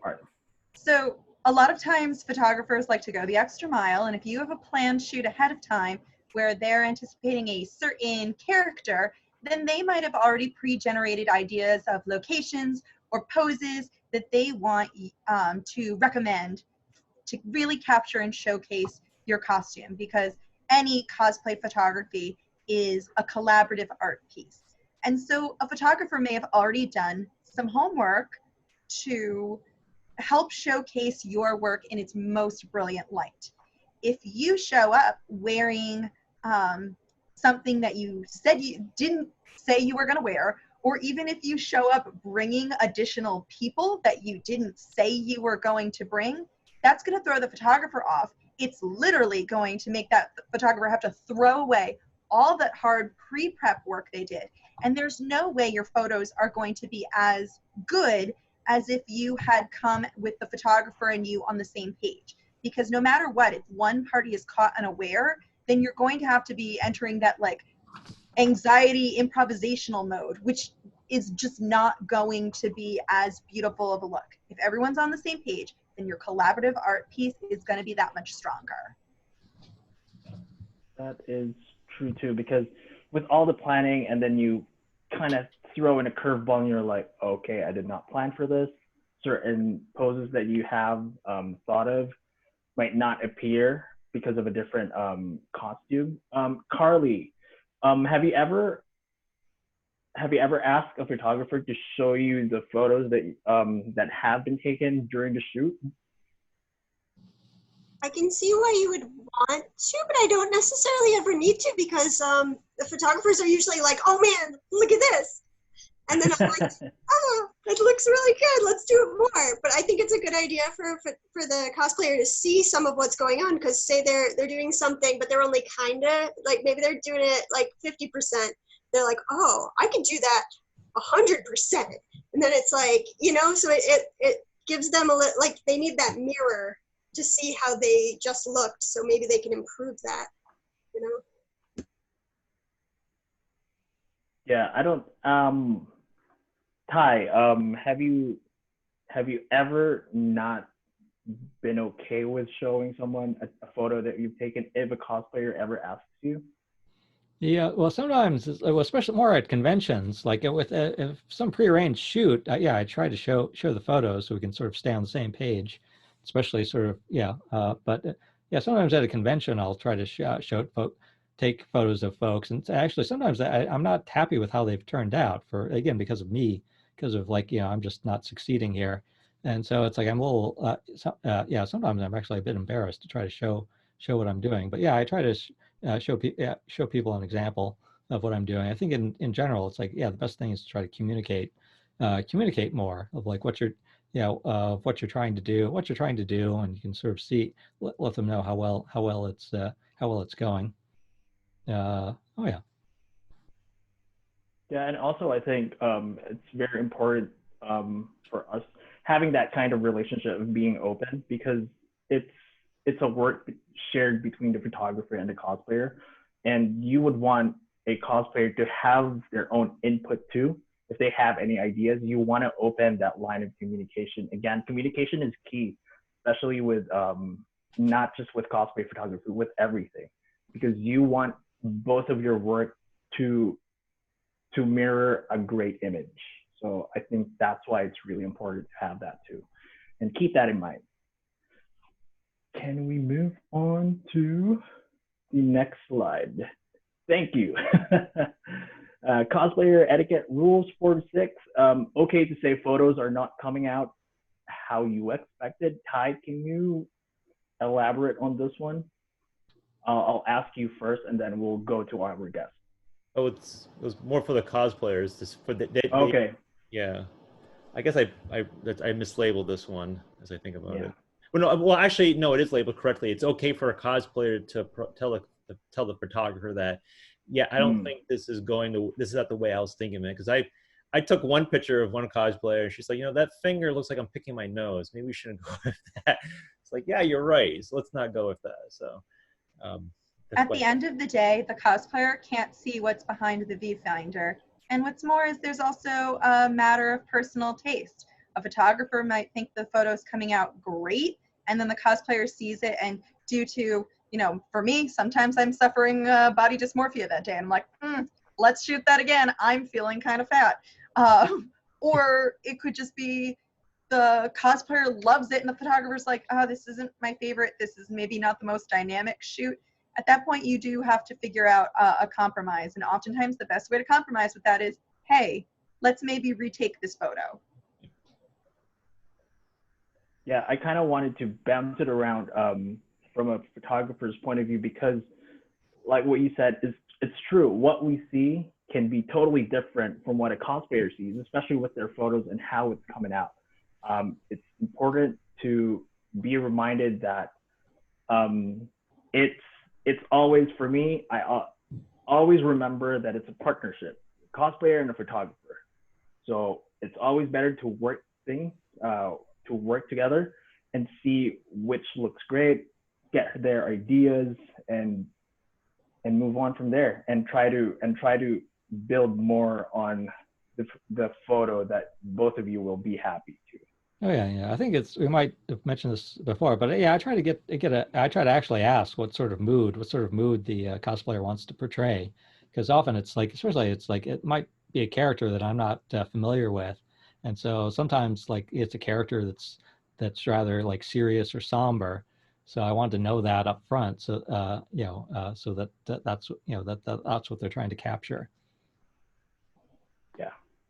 And Makeup Mermaid, why do you think it's not okay to ask something outside of a paid shoot? Like, let's say you have a certain look that you're going for, and then you kind of throw that curveball to your photographer. Why is it? Have you ever encountered something like this, where you kind of had an idea, and what did a photographer react a certain way about this? Yeah, so you just have to be respectful of both the cosplayer and the photographer's kind of time and vision.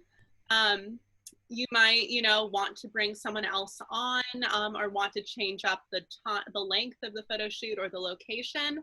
And one just has to be respectful, and not just surprise the photographer last minute. So if you, are able to, before the con, talk it over and change either the price point, or kind of the overall feel, that can be good. But like when you're showing up to a con and last minute things happen, it just kind of throws everyone off and makes people feel uneasy. And another thing is someone turning a solo shoot into a group shoot and saying, "Hey, I brought some of my friends. Can you take their picture as well?" Well, right on the spot, just seems kind of rude just to do that.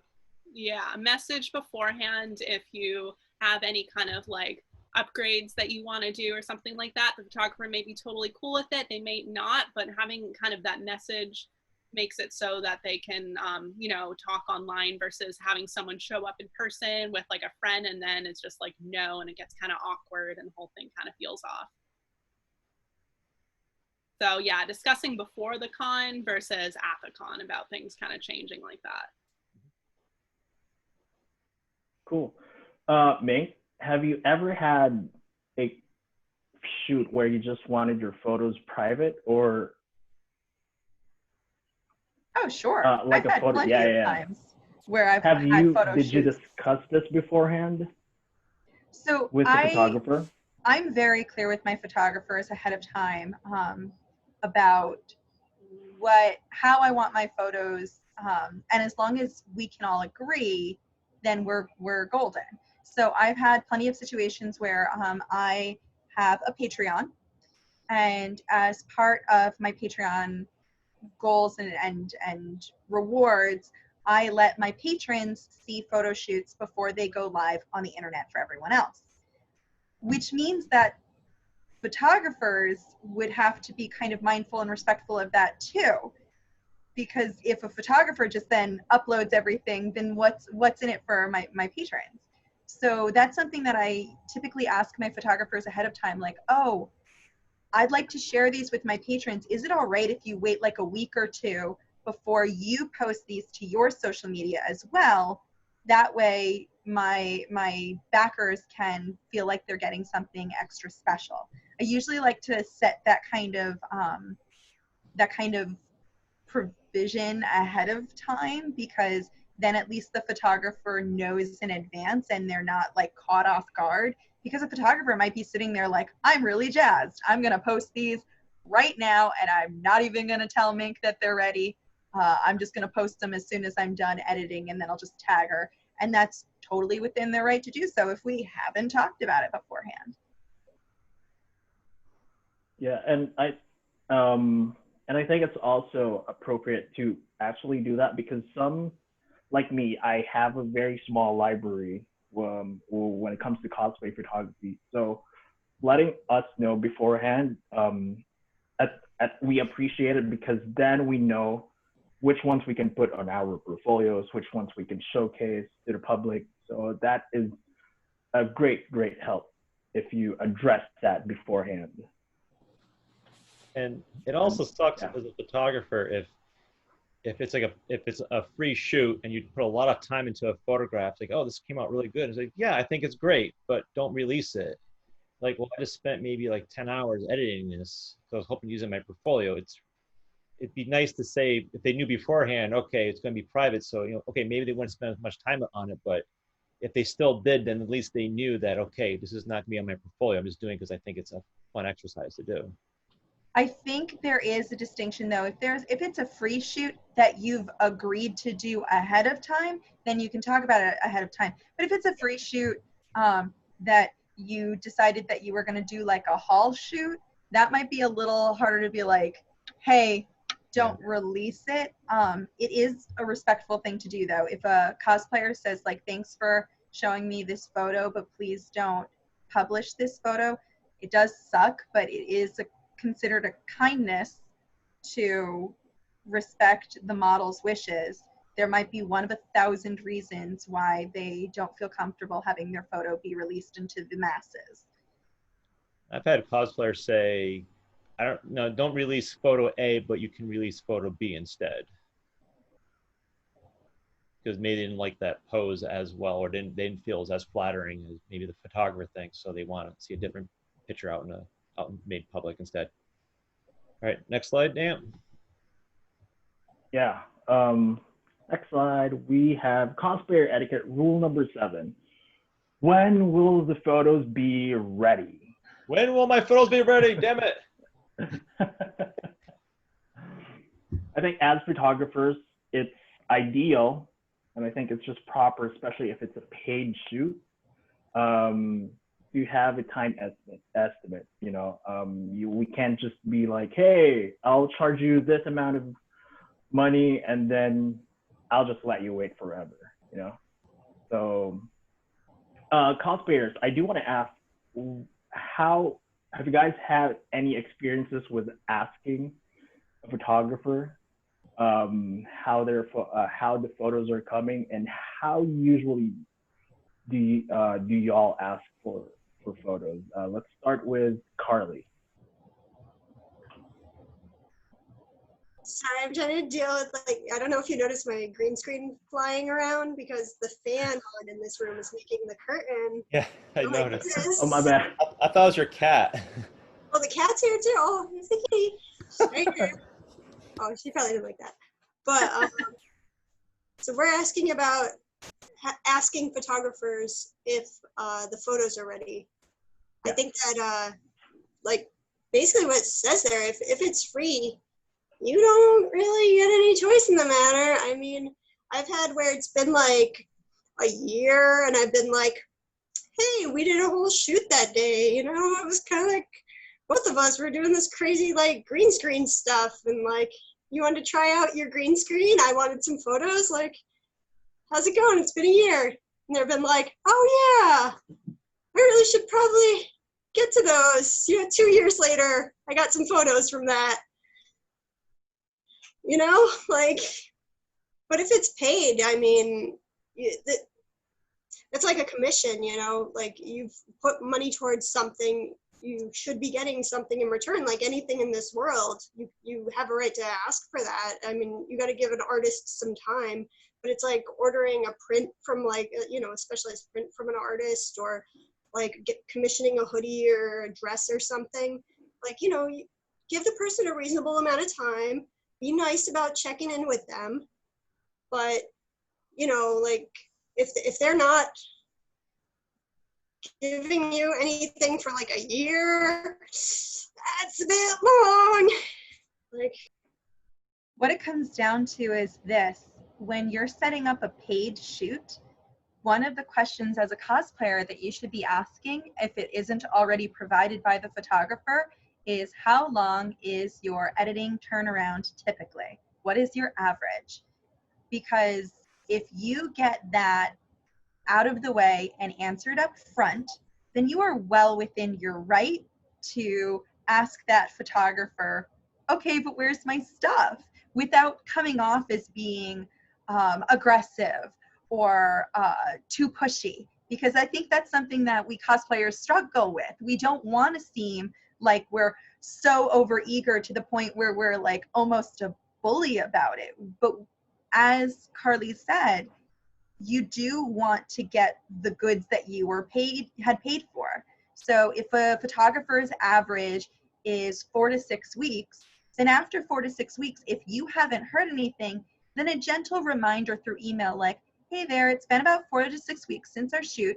I just wanted to check on the status of my photos, not where's my photos, because that kind of comes off sounding really negative, and you don't need to do that kind of bell and whistle with your opening salvo. Just ask, what's the status on my photos, and when can I reasonably expect to receive them? It's a gentle reminder that reminds the photographer like, oh yeah, if I forgot about it, I can get to it. If there's a personal emergency as a photographer that I am dealing with and I'm unable to get the photos to you in a timely fashion because of this personal emergency, this gives me the avenue to communicate that and then provide a reasonable expectation for the cosplayer as far as when they can expect to see their photos given that personal emergency. Again, at the end of the day, communication is going to be the most important part of this entire interaction. I think feeling very upbeat and making sure that they know that you both appreciate them for doing the shoot and for working on the photos. So I think starting off with showing, your excitement for the photos and even asking for a little preview, like not asking for everything all at once, but maybe a little preview and just saying that you're really excited about the shoot and like you really enjoyed working with a photographer. So I think keeping things positive and definitely like still putting some of the power in the hands of the photographer and not making any side feel guilty. I think that's definitely a good way to do it as well. Yeah, that's what I try to do as a photographer. I'll after a shoot or a convention, I'll try to right away within a day or two try to pick and edit one photo, like one photo of each cosplayer, and send send those out to folks so that they so that they have something. And then later, and that might be later on that I get around to editing more. And I actually might end up, when I'm editing the rest of them, I might end up re-editing that same photo once I've had more time to look at it, and I might send. Yeah, I think it's good to send out. Yeah, I think it is good to send out one photo because often people are most excited about getting the photos, very close to the event. So it's understandable. Now, one thing I want to add is that I think Mink said it best. The cosplayer's job ends at the con. The photographer's job starts at the con and lasts weeks afterwards. So if people wonder why does it take so long for a photographer to take a picture on their camera and just send it to them, it's not just copy JPEG file and email it off. There's actually a whole post-processing process that needs to take place, color correcting, doing composite editing, cropping, etc., picking out the best image, looking for the right feel and look, etc. There's a lot that goes on behind the scenes, and that's why it can take weeks to do it properly. So it's just one thing I want people to understand. There was a question in the chat room by Stephen G. He says he wants to add that do not edit photos without the photographer's consent. So I guess what he means is once I deliver a photograph, is it okay for the cosplayer to edit it? Like Ty and Ant, do you find that acceptable, or do you prefer that they not do any post-editing? Yeah, I'd prefer they not do it. I've actually had a cosplayer like ask me to sort of like try to make a change. Like they didn't quite like how their wig was sitting on their head, so they asked me if I could try to touch up the photo as a result, which is fine. But yeah, I've had some folks actually do their own edit of a photo I gave them, where I don't like the edit, their version of it at all. They like just sort of make it too bright or too saturated, and I don't complain about it. It's but yeah, I would have preferred they not do it, or if they would have asked me to try to make a change, or just ask you like, can you make this change for me? Yeah, it worked out. I had, again, with one there was one photo that I thought I took that it did turn out extremely well. I was very happy about, and like I said, the cosplayer also liked the photo, but did want a change, one change to it. And yeah, we had a nice communication about that. So it all turned out very well. So everyone was happy. Now, I've had one shoot where I gave them the raw files afterwards. It was a group shoot with 4 cosplayers, and they wanted to do their own edits, and I just said that's fine with me, because it was a free shoot. So I figured, well, there's no reason for me to share the raw files. But it just took a while for me to upload them. But they did some really cool edits with the photographs, and they credited me as the photographer. That was a situation that worked where they did their own edits. Someone else wants to get in. Yeah, about giving away raw files. Yeah. If it's something that both parties have agreed upon, I think it's good. But always remember to credit your photographer, because raw files, that's where most of our work happens. So even just the framing and all that, it still comes from the brain and, the hard work that the photographer puts in. Still credit your photographer, even if it's the raw file. They're still the one that took the photo. So I think just something to put in mind. Yeah. There's more to than just the lenses and the camera. There was actually a person operating that equipment to get to that photo that you actually are using. Yeah. So, and one thing it's good to do, that's good to do, again, it's like assuming you and assuming the photographer and cosplayer are on good terms, is that once the photographer does send out the photos, it's good to acknowledge that you received them. So I've had several situations where I think a photo turned out well. I've worked very hard at trying to make it as best as I could in the editing, and I'm excited about it. I'm excited about how good it turned out. And then I never get a reply from them, the fact that they received it. And I don't, for all I know, I don't even know if they really got, if they got the email. And then maybe like, a year later, I see them in person again. And then they say, it's like, oh, I got the photo and it's great. I'm very happy.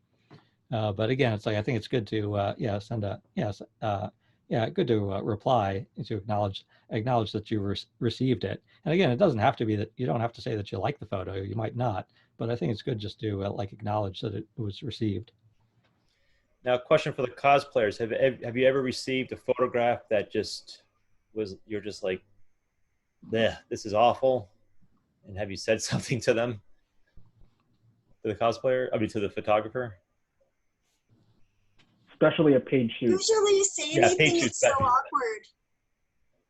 Like, because, somebody put a lot of time in, and so you don't want to, because they're proud of it, so it's like, it's usually too awkward to say anything.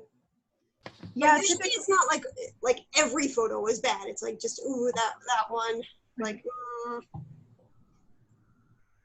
Typically, if I get even if it's a paid shoot and I get my photos back and I'm not terribly enamored with them, I will always thank them for their time, and I will always find something in the photo session that I can share with the photographer that I enjoyed.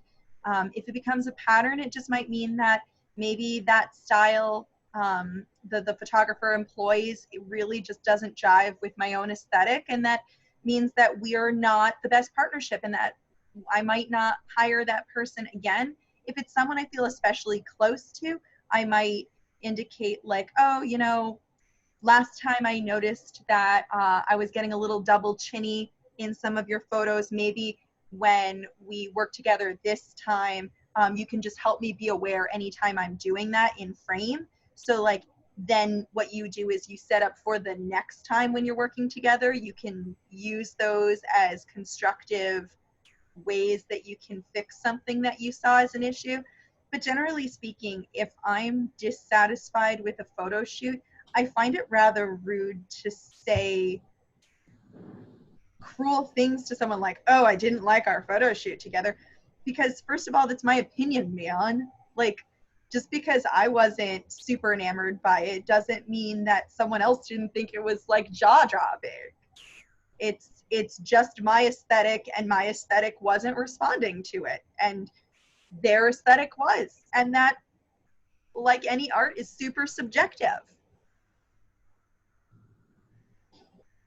And again, it might have nothing to do with how the photographer shot the photos. It could just do with the cosplayer self-image and things like that as well. You're having a body dysmorphic day. Yeah, and for example, like I do a lot of male cosplay, so the photo might be gorgeous, but if I have like some female presenting features within the photo, it kind of throws off the character for me. It might be a gorgeous photo, but I'm just like, I want to present the character how I feel like they're portrayed in the series, you know? So it could have nothing to do, the composition could be gorgeous, but yeah, certain characteristics depending on how the cosplayer wants to present the photo or how their own kind of self-image is could just be a little bit differently aligned from yeah, how things were originally done. But again, within photo sets are usually some that people are in love with and then some people were like enjoy. Yeah, I usually find photos within any photo set that I get really excited about, and those are usually the ones that I'm like, you know, most excited to post first and stuff like that. And sometimes again, politely saying like just little tweaks or something like that. Like I've had photos that come out gorgeous, but my tag is showing or something like that, or my bra strap is showing, or like various things like that. I'm like, it could just be that like one little thing and then it like bumps up the whole photo. So I think being able to talk respectfully and nicely with the photographer about it and making sure it's like not a personal thing. It's you know, just being able to do that in a respectful, thoughtful way is a good way to do it. And then you guys both come out happier. Yep. And I think also as a photographer, you've got to be open to those ideas because it'll just help you better your craft. Let's say they give you some pointers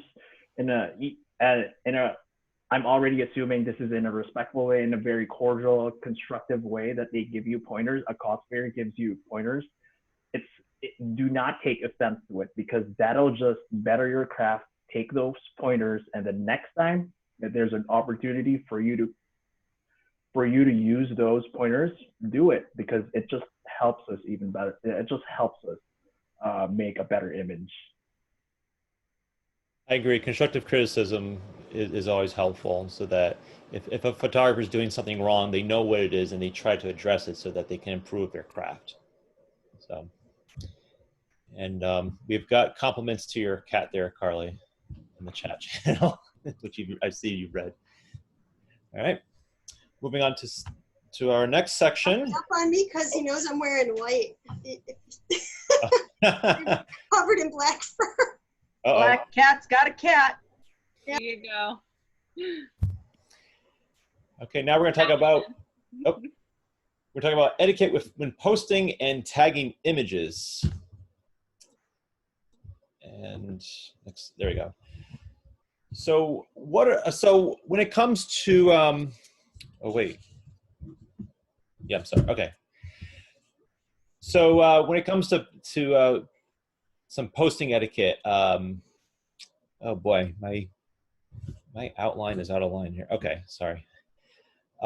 Again, first ask the cosplayer if it's okay for you to share their images online. We've mentioned that before because again, there might be an image that a cosplayer doesn't want shared for whatever reason, or maybe they prefer a different image because the image reflects what they're shooting for.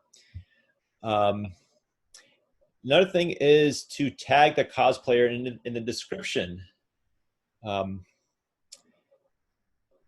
so is it okay? So, okay, well, let me just rephrase that. So it's after, if you're going to post an image, tag the cosplayer and your social media post. But if you don't know the cosplayer, what do you do? So let's say it's a hallway shoot and you took a picture of someone in a cosplay, say thank you for your picture, and you don't know who they are. Is it still okay to post their image online?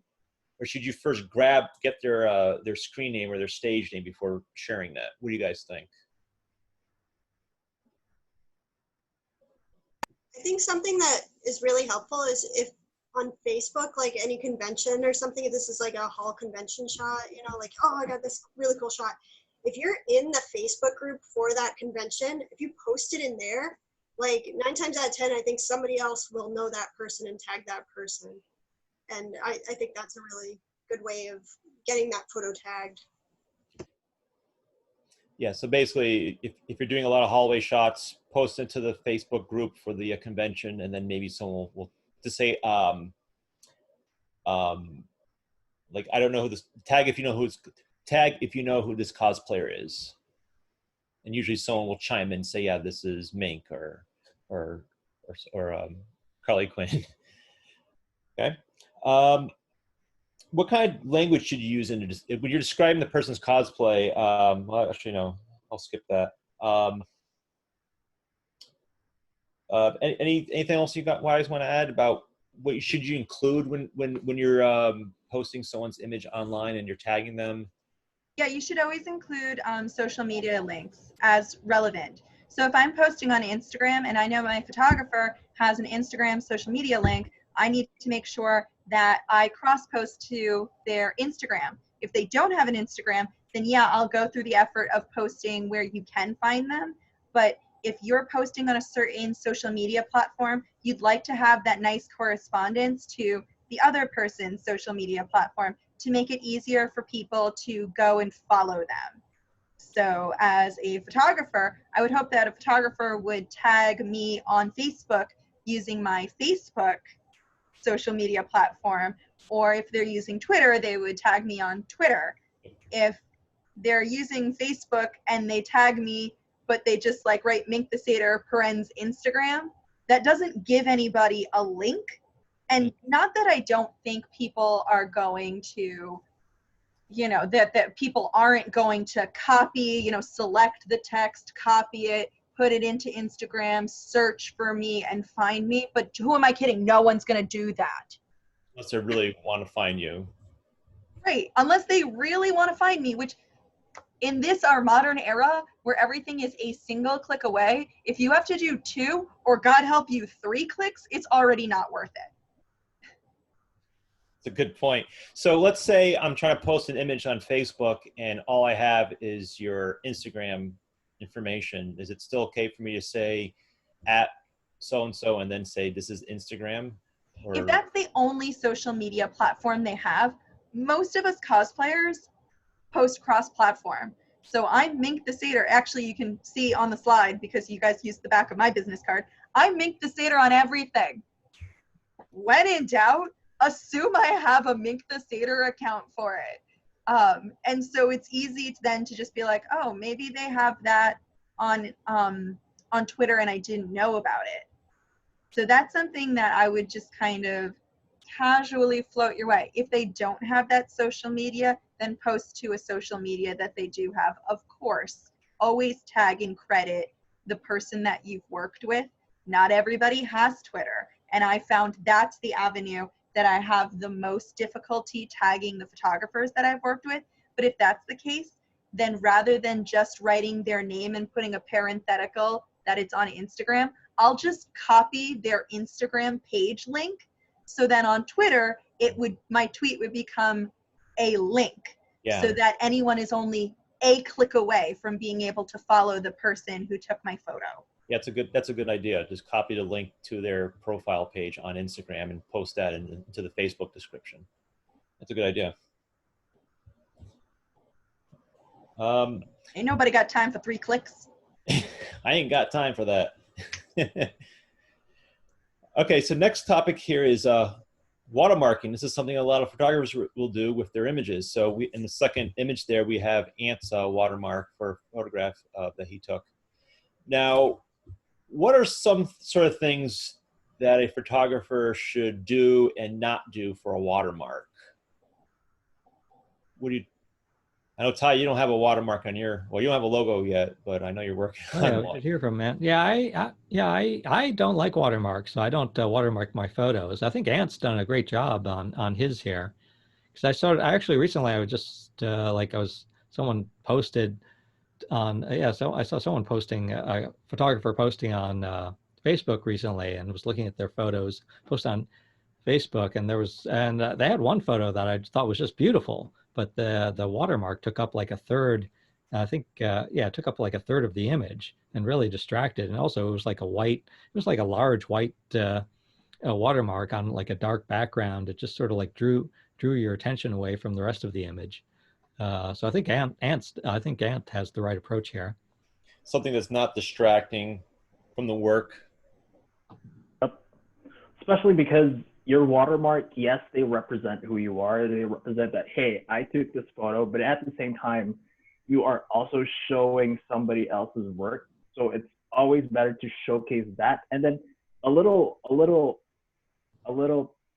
placement on the side, just, you know, people can credit you for their work, or they know who you are, who took the photo is great. I think one of the misconceptions when it comes to photography is that when you get a photo, something that we can discuss later on, is that when somebody takes a photo, they don't want anyone catching that work. But I think it's counterintuitive to kind of cover almost half of your photo with just your watermark, or especially a cosplay. You want to showcase the cosplay and the cosplayer, but then you have your name in the middle, you have your name on the side. Yeah. It just doesn't work. You know, it ruins the shot.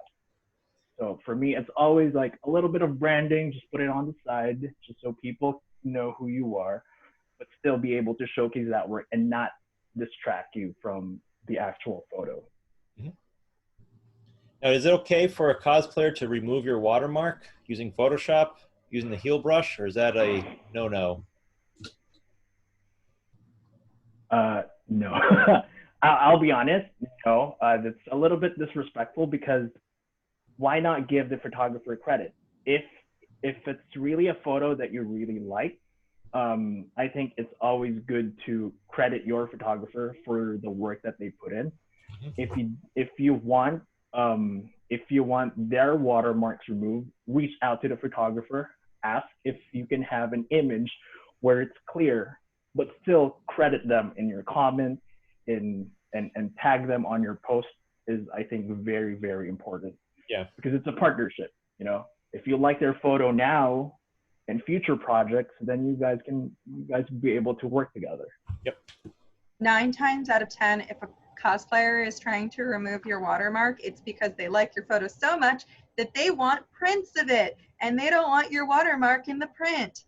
But because a cosplayer is not the legal owner of the image, doing so is illegal. And reprinting and then selling photos that belong to a photographer that you do not have print rights for is definitely, that's a crime. So if you do want a unwatermarked image, particularly for the purpose of print and print resales, you will need to discuss with your photographer what their policy is on print rights. Yes, and we can give you a better quality. Like when a photographer puts a watermark there, because a lot of the time, because I know Mink like has all of her photos very well organized. I do not. I have just a mess of photos in a folder a lot of the time that are just from years of cosplaying. You know, I've been doing this a long time, and I have no idea who some of them are from. But when someone's watermarked it, I can be like, okay, that was like 7 years ago, and that was so and so, and I can easily just tag them on Facebook, you know.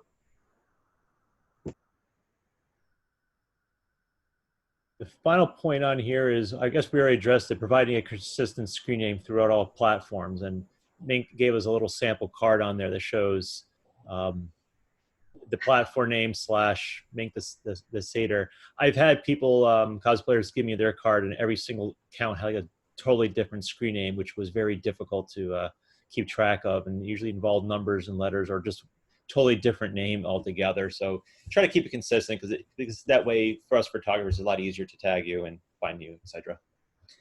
All right, moving on to the next slide here, and our next section actually is posing best practices, which is the second half of the theme of our lecture here. Yes, Mink's giving us a little posing sampler there. I'm just voguing, don't worry about me. She's voguing, okay. We did have a question here. We'll just see what it is.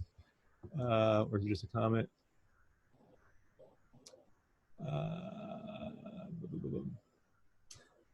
Oh, we have other people commenting. Okay, so posing best practices. We've mentioned this before. Always remove your badge before a shoot, because yes, it is technically possible for a photographer to use Photoshop and remove it. It is depending on where the badge is, it can be very easy or it can be very difficult. But not only that is an extra step, so don't create the extra hassle. But when you do remove it, so yeah, remove your badge before a shoot, but do put it somewhere safe, whether it's in a bag or somewhere you know, because you may forget your badge after the shoot and you walk around a con and say, oh, where's my badge? I took it off at this shoot over at the other side of the building, and if the badge is not there, then you might be in trouble. So that's one recommendation that we have. Second point is know the limitation of your cosplay. So by that we mean, is there like a limit to the range of motion? Can you sit on the ground? Is there a particular pose that might be bad? So any of you cosplayers want to comment on that?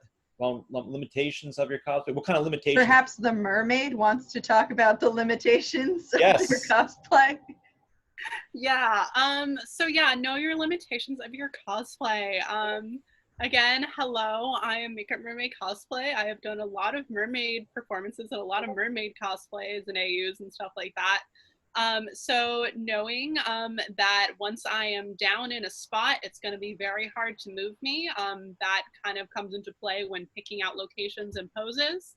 Also, just like knowing kind of a lot of my mermaid tails and a lot of other costumes are very delicate, and I don't want to be on like rough surfaces.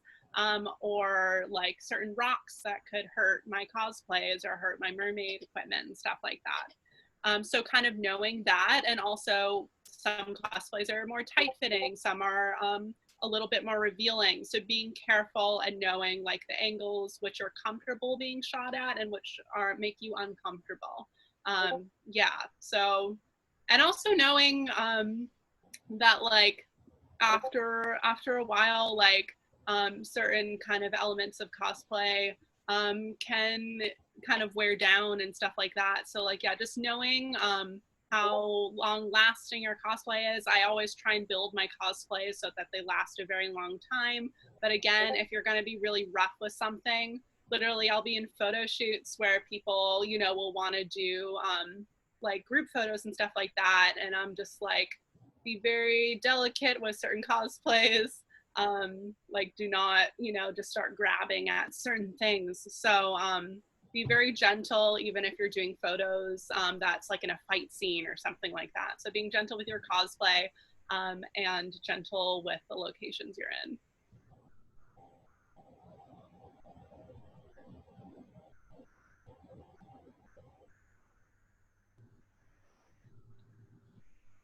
Did we lose? What Did we lose happened? Andrew's audio? Oh, sorry. Can you hear me now? Sorry, I muted myself there. Yes, I have nothing else to add to that. Bullet 3 here, unless someone else had something to add. Okay, so rule number 3 here, or best practice number 3, is to always bring reference photos. So on the slide here, we have 2 pictures, 2 reference images, and 2 output images from photo shoots I've done. This kind of goes both with the photographer and the cosplayer. Bring some sample images of the character you want to cosplay. It's always a lot of fun to try to mimic that pose or use that as inspiration for a pose that you may want to work into your cosplay, and then produce that image at the shoot. And likewise for the cosplayer, maybe you have something in mind. It doesn't have to, if the pose doesn't have to necessarily be of your cosplay. It could be of your character. It could be maybe a modeling shot or a shot of another character doing some other pose, just to give the photographer an idea of, hey, this is this crazy pose I want to do, but here's a reference image. So the photographer can help you work yourself into that pose and get the desired shot that you want. Now, Ty and Ann, have you had any experiences with reference photos that you may want to share? Oh, I think I really like it when we do it. It's like it's fun. Well, it's fun both for planned shoots to sort of like figure out to plan ahead of time, especially in terms of backgrounds.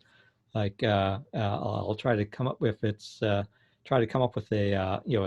setting. Try to come up with a location and a background and a setting that sort of matches the matches the character and and its narrative. But yeah, it's also fun just on the spur of the moment too. It's like I've had folks at conventions just sort of like just sort of trying things out. They'll sort of get an idea and try to come up with the the image on their phone. And yeah, it's extremely helpful. Yeah, it's always easier when your cosplayer has an idea of how they want the shoot to be.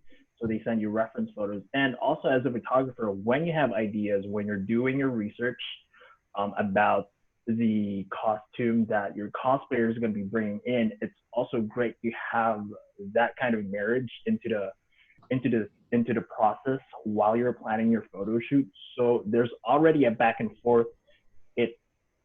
It kind of eases up the posing. It's not on the spot like, hey, what about this? What about this? Now, both of you have an idea of how you want to pose the cosplayer, and the photographer will have an idea of how to capture that pose. So it's always, always, always appreciated when there are reference photos that we can do, because then we don't have to always just think outside of the box or think on the spot. It's always good to have something you can go to. Speaking of having go-tos, nice segue there. Our fourth item is have 3 go-to poses for your cosplay. So in other words, try to come up with some poses ahead of time that are flattering in real life while still being true to your character. And for the cosplayer, you may want to practice your pose in the mirror and just keep those 3 poses in your back pocket in case you're asked to, hey, when you're in the hallway, someone just approaches you and say, hey, can I get a few pictures of you? And sure, and then you can just go right into your pose and get right into that. So, so do any of your cosplayers have anything to add to that? Yeah, definitely. It's something I know we all get really busy con crunching right before the con.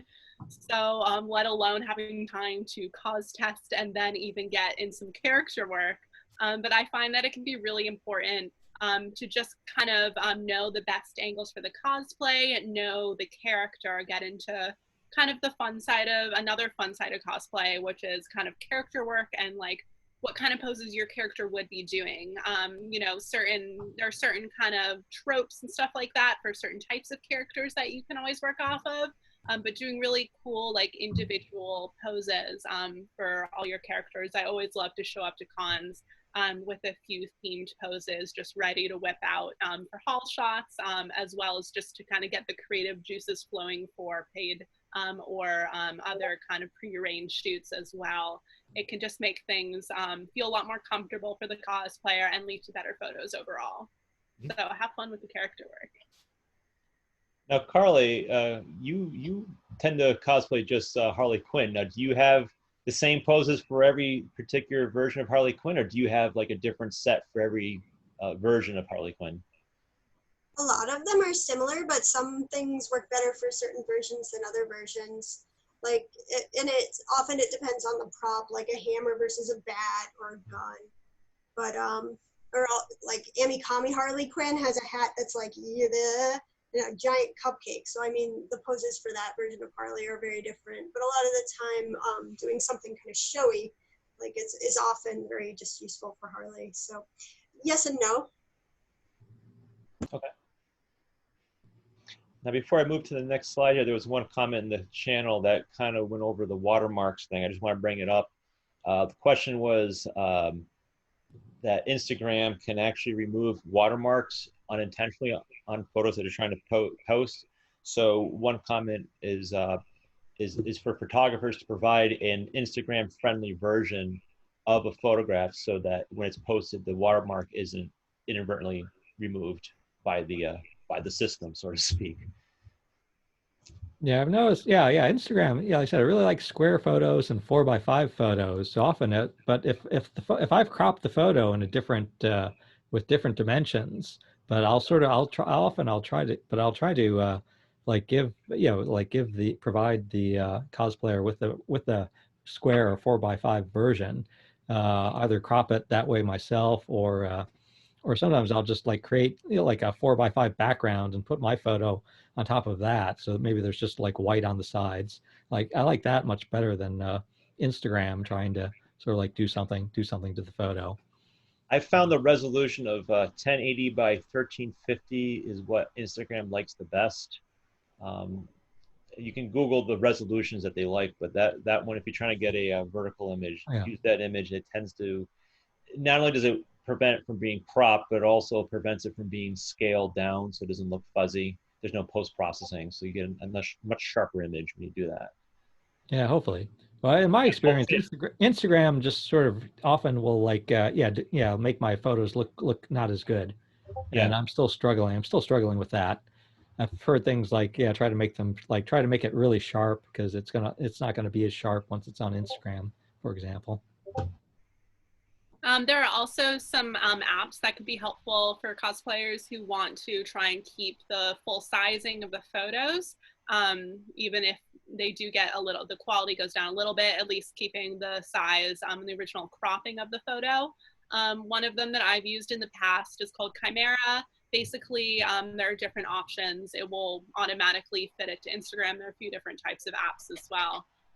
But one of my favorite options that it offers is it kind of like mirrors and gives like a nice sleek look to the image overall. Or you can, of course, just add like a singular pattern or color to the sides. But that can help with the cropping for Instagram's layout. Yeah, and I might, if I can add, also for a photographer, if for certain poses and you want it to be Instagram friendly, always give leeway, always give room. So when you crop, however you want to crop, you still get the full image. Because if you zoom in and do the 100 super close, then once you crop, it kind of ruins the pose. So always be ready to have leeways, like safe spaces for your head, for the body, and all that. Always consider that, because we're in the social media era. So everything that we post, just get ready for that. Yeah. Now, one trick I have done is you can use in Photoshop you can say enlarge the image, not enlarge the image, but enlarge the canvas, and then you could use the healing brush to mimic what should be around where you just expanded the image. It can actually guesstimate what should be there, and 9 out of 10 times it does a good enough job so that you can still post the image online. I mean, yeah, if you have a high resolution image, yeah, you can tell it was just a hack job. But once you reduce it down to something on Instagram, you can't really tell unless you take a really good look at it. So I know Photoshop Elements does it, but I don't think the expensive paid version does, at least not the last time I checked. But you can still do it by hand. So that's just a tip I want to throw out there. I do it by hand. Ah. In camera is always the way. Just kidding. Yes. All right. Embody your character.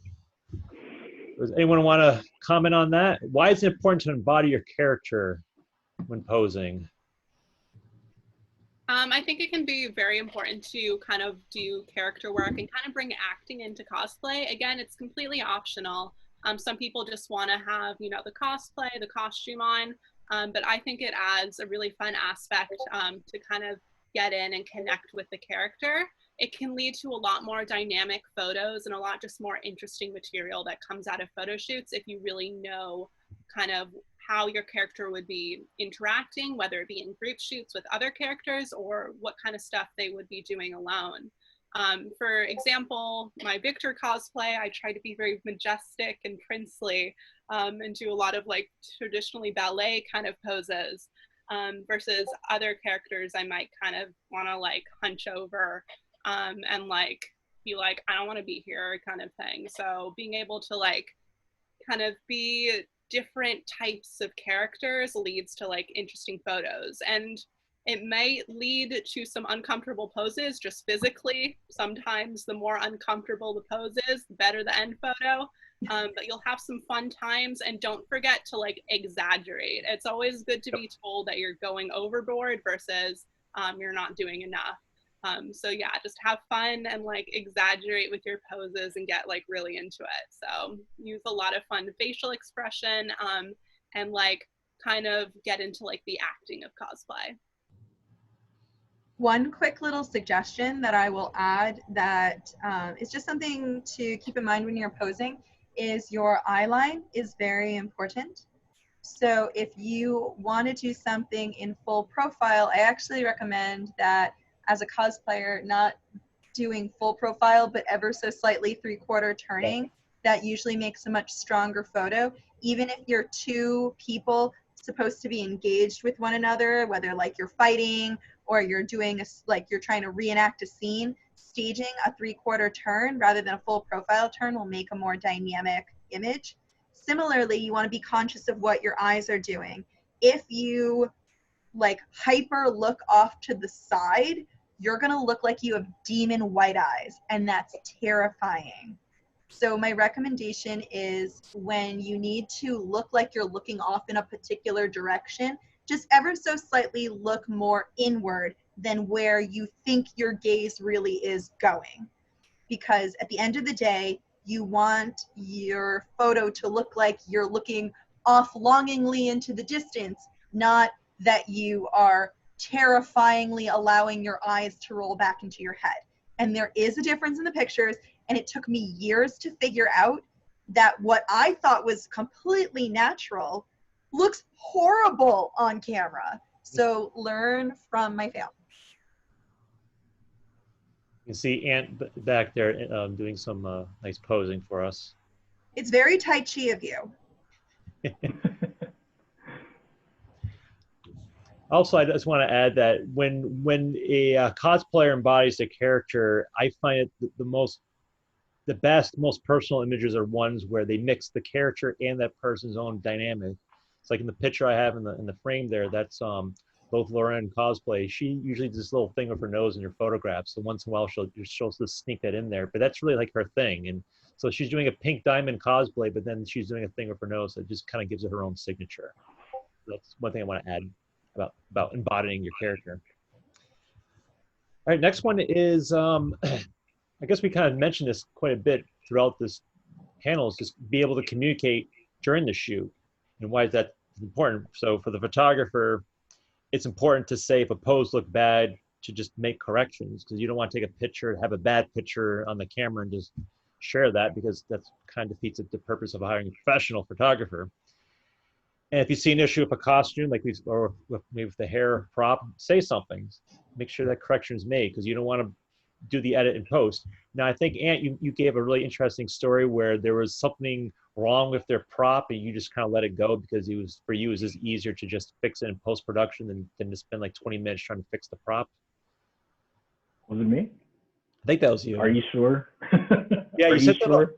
I think it was like a Final Fantasy VII shoot, and someone had like a bow. Yeah, because it was a sword. It was Cloud. It's actually on our Discord channel.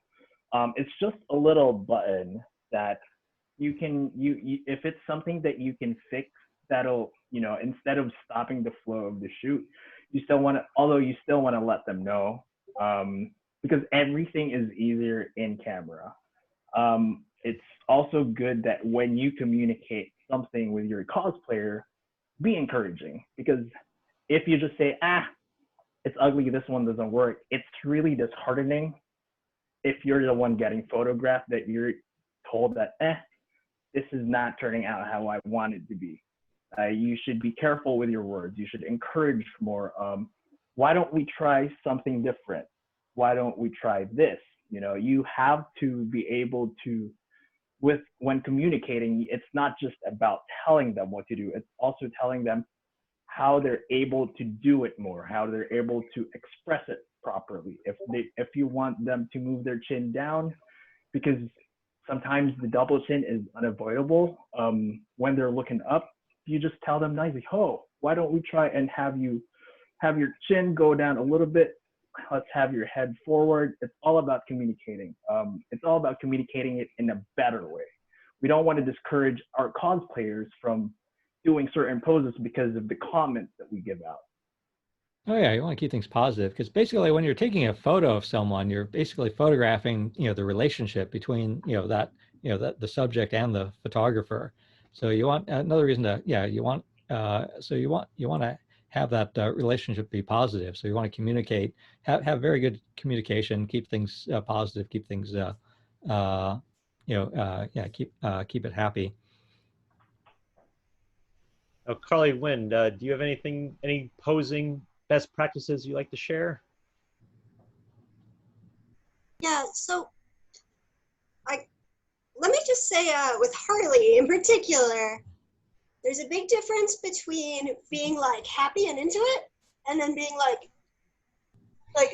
there's the exaggerated frown is very hilarious, but like I see a lot of photos where and I think this kind of goes for anyone where it's just the cosplayer is just kind of and it's just, like the photo looks like a shrug, and I don't think that's enough really, you know, because you're not the personality is it's cosplay. You want that play in there. It really brings it out. Because, like, you can have a store-bought costume and just really be into the character and still have really good photos just as much as if you put, like, hours into something, and then if you're just there and you're just kind of, like bad posture. And unless that's the character, I mean. Yeah. It takes away from all the work that you just put into it. So it's definitely something to think about. Like, we're not going to knock you if you're cosplaying as Elle from Death Note and your posture is awful. That's the character. You're embodying your character. But if you're portraying a high energy character and you're not really giving it its due, then don't be surprised when the photo doesn't radiate that character the way that you might want it to. And especially for the superheroes, you really got to think about posture. You know, Yeah. You know, your posturing. Puff up your chest, bring back your shoulders. It's like, you know, you're Superman, here's your chest. No matter what superhero you are, you're Superman. You're Hawkeye, show us that butt. I'm sorry, that's a reference to the Hawkeye Initiative. If you're unfamiliar, it's the concept of drawing or posing as Hawkeye in the way that super heroines tend to be posed, which means pushing out that chest and pushing out that booty. At the same time. At the same time. A very Rob Liefeld moment. You got an approval from someone. Someone approves that in the chat channel, by the way. Because the Hawkeye Initiative is everything. And we already spoke about number 8, but for number 7, is posing easy work or is it hard? No, it should be hard. It's a workout. I've had. It's exhausting. Yeah, no, it's exhausting. I find that like I literally feel like I did like some sort of marathon or something by the end of a day, like a long day at the con when I've been doing a bunch of shoots. You're in these like really tight, uncomfortable cosplays, and you're doing these crazy like acrobatics, especially like the JoJo cosplayers, JoJo posing. Oh my God, them back bends. And by the end, it's like literally I could be doing like this like really cool pose, but all I have in my mind sometimes is like, oh, I'm so hungry. Oh, doesn't a bed look nice right now? Oh, this wig is so itchy. So it's all about like kind of sticking through, still listening to your body and like staying hydrated, but like sticking through, and then you'll get some like really cool shots. But it is usually not a comfortable thing to get there, to get those really cool poses. And sometimes the best photos happen near the end when you're like, you know, you're tired or ready to be done, but then you're like, let's just try a few more, you know?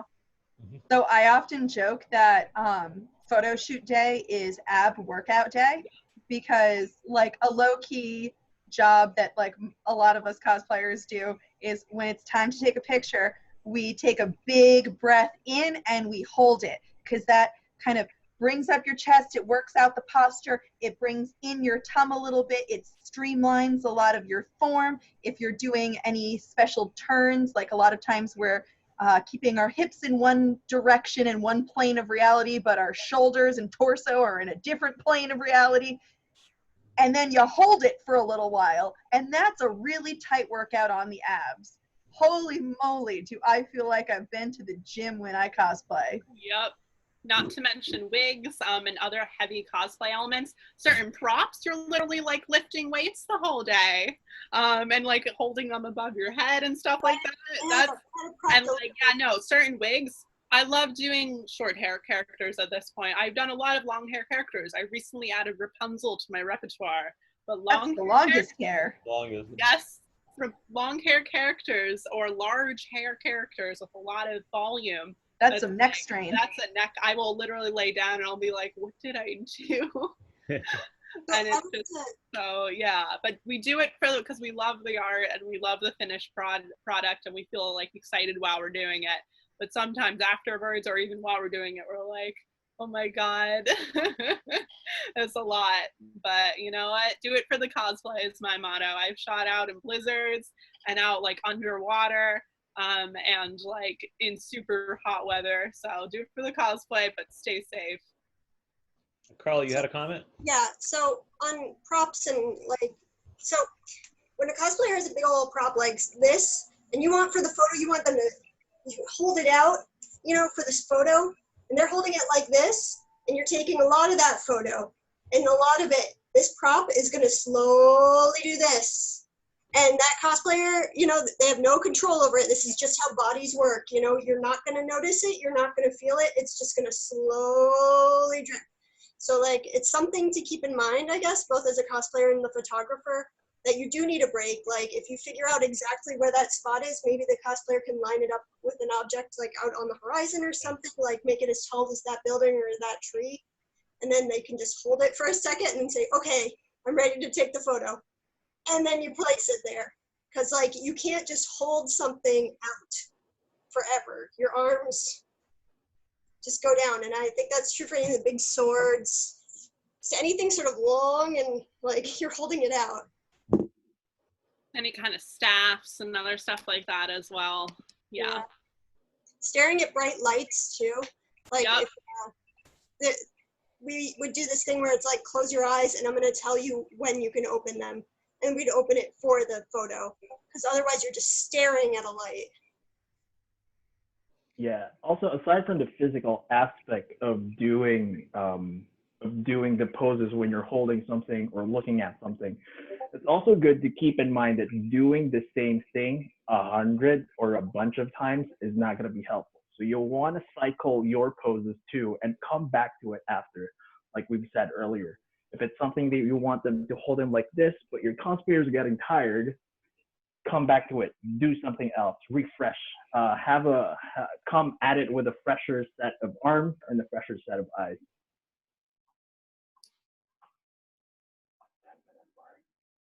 Okay, well, someone said in the comments, do it for the cosplay. Yeah. Oh yeah, and we're at a 10-minute mark. Let me mention. Let me just make sure. Let me mention we're going to have another panel Sunday at noon, critiquing photos. So you can submit if you have photos you want critiqued. You can submit those in advance. Gently critique. This is an opportunity not for criticism, but for improvement. Yes. Oh yeah. So it's all. Oh yeah. It's all. Oh yeah. It's all friendly. Yeah, it's all friendly and constructive. Yeah, I posted a few images earlier today. So some of my earlier work, and I critique my own photography. So it's a little interesting for me to critique my own stuff. So yeah, go ahead, post it there, and we'll get to those. A lot of people still entering into our panel here. But we're going to move on to the next slide because we're running low on time here. So we're going to the final section here, the exit strategy. So again, if you're a cosplayer, let's just go with the first bullet here. So before you do a shoot, before you meet a photographer you've never worked with before, best advice to do is don't go alone, bring a friend or a handler. But is there any other tips you can give us cosplayers? If a brand new photographer, never met them before, what do you do to stay safe? I say definitely meet them in a public space. Don't go off anywhere alone. Again, if they're kind of discouraging against bringing people along, bringing partners along, bringing friends along, bringing family along, because it will kind of mess up the shoot, I say I don't really want to work with that person. I understand if you're like bringing 10 people, that gets crowded and distracting, but you should be able to bring like 2 or 3 people with you just so that like everybody feels safe. I feel the best when working with photographers who even encourage me to bring friends as well, just for my own comfort and for everybody's safety. But yeah, definitely meet in a public space and bring friends with you, and bring contact things like phones as well. Now, have any of you ever experienced a situation where the photographer has made you feel uncomfortable for whatever reason? Yes. Okay, well, we'll start with who wants to go first? Well, I can Okay, go go straight ahead. away. If you're ever feeling uncomfortable, make sure that you indicate, I'm feeling uncomfortable. If you're not comfortable doing that, then find an out. It's important to practice ahead of time. I know we've kind of talked about social scripts before, but it's helpful to have a social script in case you're uncomfortable and you don't feel like you can articulate that to the person that you're working with. I've had plenty of times where I've worked with a photographer and I said, oh, I don't feel comfortable doing blank when they've suggested it. And then it's been fine after that because I've indicated where my boundaries are. But if there's a je ne sais quoi, I'm really not vibing with what's happening, I'm getting that real creeped out, like red flag alert going off in my head, then there are some pre-planned things that you can say to get out of your situation. You can set a limit ahead of time, like, oh, I've only got 30 minutes, I need to meet a friend, I've got to scoot, or like, oh, darn it, I'm being called away, I'm real sorry, I gotta go. As if you already have a friend with you who's going with you, it can be helpful to have a code word that you use so that your friend then becomes the reason why you need to go. So if you start talking about strawberry cheesecake, then maybe that's your friend's cue to pull you out of a situation and make you feel, bring you to a place that you can be more comfortable. Now, Makeup Mermaid Cosplay, you had a story to share? Yeah, just like any kind of photographer you work with, you don't feel uncomfortable, like you feel a bit uncomfortable working with. I've had some just encounters where I've just been sometimes in like a bit more of a revealing cosplay where I felt confident going into the shoot, but then certain remarks are made during the shoot and then I just feel like kind of icky and it doesn't lead to good photos and it just makes me feel like uncomfortable again. Yeah, I don't want to go into certain like details and stuff like that, but yeah, just anyone who makes you feel kind of uncomfortable while you're shooting, whether it be like certain camera angles. I've had people like, whether they be, a lot of times it's just random people who are trying to come up and I've never worked with them before, trying to do photos in unsavory ways, up the skirt or like high angle to get certain chest shots. And I've just felt disgusted with the person, like this is not like how I wanted to be portrayed. Like, yeah, that certain angles are just like very unsavory. So yeah, I've had that happen with certain characters that are just like, even like kids and stuff like that. Like I've been like Kiki from Kiki's Delivery Service at one event and somebody was trying to sexualize her and I'm like, she's like a child, she's like 11 or something or even younger than that, and I'm just like, why this is why we can't have nice things. No, I'm just like, yeah, don't do that to this character. Now, should you report that to the to anyone? Like Carly, do you think should you report the incident to the con or to someone else if that happens to you? That's a touchy subject too, but I mean, yes, you should, but you'd have to know who to report it to, and I don't know that that's always apparent in a lot of situations at cons, so I think it's up to that particular con to have some sort of like policy or something posted about what you do when somebody's being creepy. A lot of them do, so I was just like reflecting back in time about times that I've had creepy photographer situations while we were talking about all that. And I think something like to go backwards that could help is just to have somebody with you, because the times that I've sort of had a creepy thing happen, it's been because I didn't pick up on the situation having been creepy right away until it was like, oh, wait a minute, this took a turn for the creepy and now I'm stuck. So I don't know. Yeah, it's tough subject. I think it's definitely something that needs to be tackled by more cons. I think there definitely have to be more serious measures and checks put in place so that there aren't any repeat offenders or anything like that. I know some cons have had issues where they've had kind of pushed certain things aside But I think it's an issue that should be taken seriously just for everybody's well-being at the con. Now, is it okay for a photographer to say that, oh, this pose looks cute, this looks nice, this looks charming, or is that something you'd rather have them not say at a shoot? Like, I think compliments at a shoot can be encouraging. Sorry, go ahead. Like, that looks nice. That looks cute. That looks like you look very beautiful. I mean, even that's a little like, huh? Okay, I guess that's an old-timey way to say that. You look sexy. It's like, let's not ever use that word to a stranger. Just never that word. Anything along that word, no. I think it definitely depends on the relationship you've built with the photographer, and also like the people around you. Like some photographers, definitely I feel more comfortable, you know, them commenting because I know it's like trying to boost me up and get me excited versus trying to like make a pass at me or something like that. Yeah, but that's the difference between knowing someone and a stranger out of the blue. Photographer approaches you. You don't know them. You never worked with them, and they start saying you're sexy. Ugh. Yeah, so I say be very careful about it.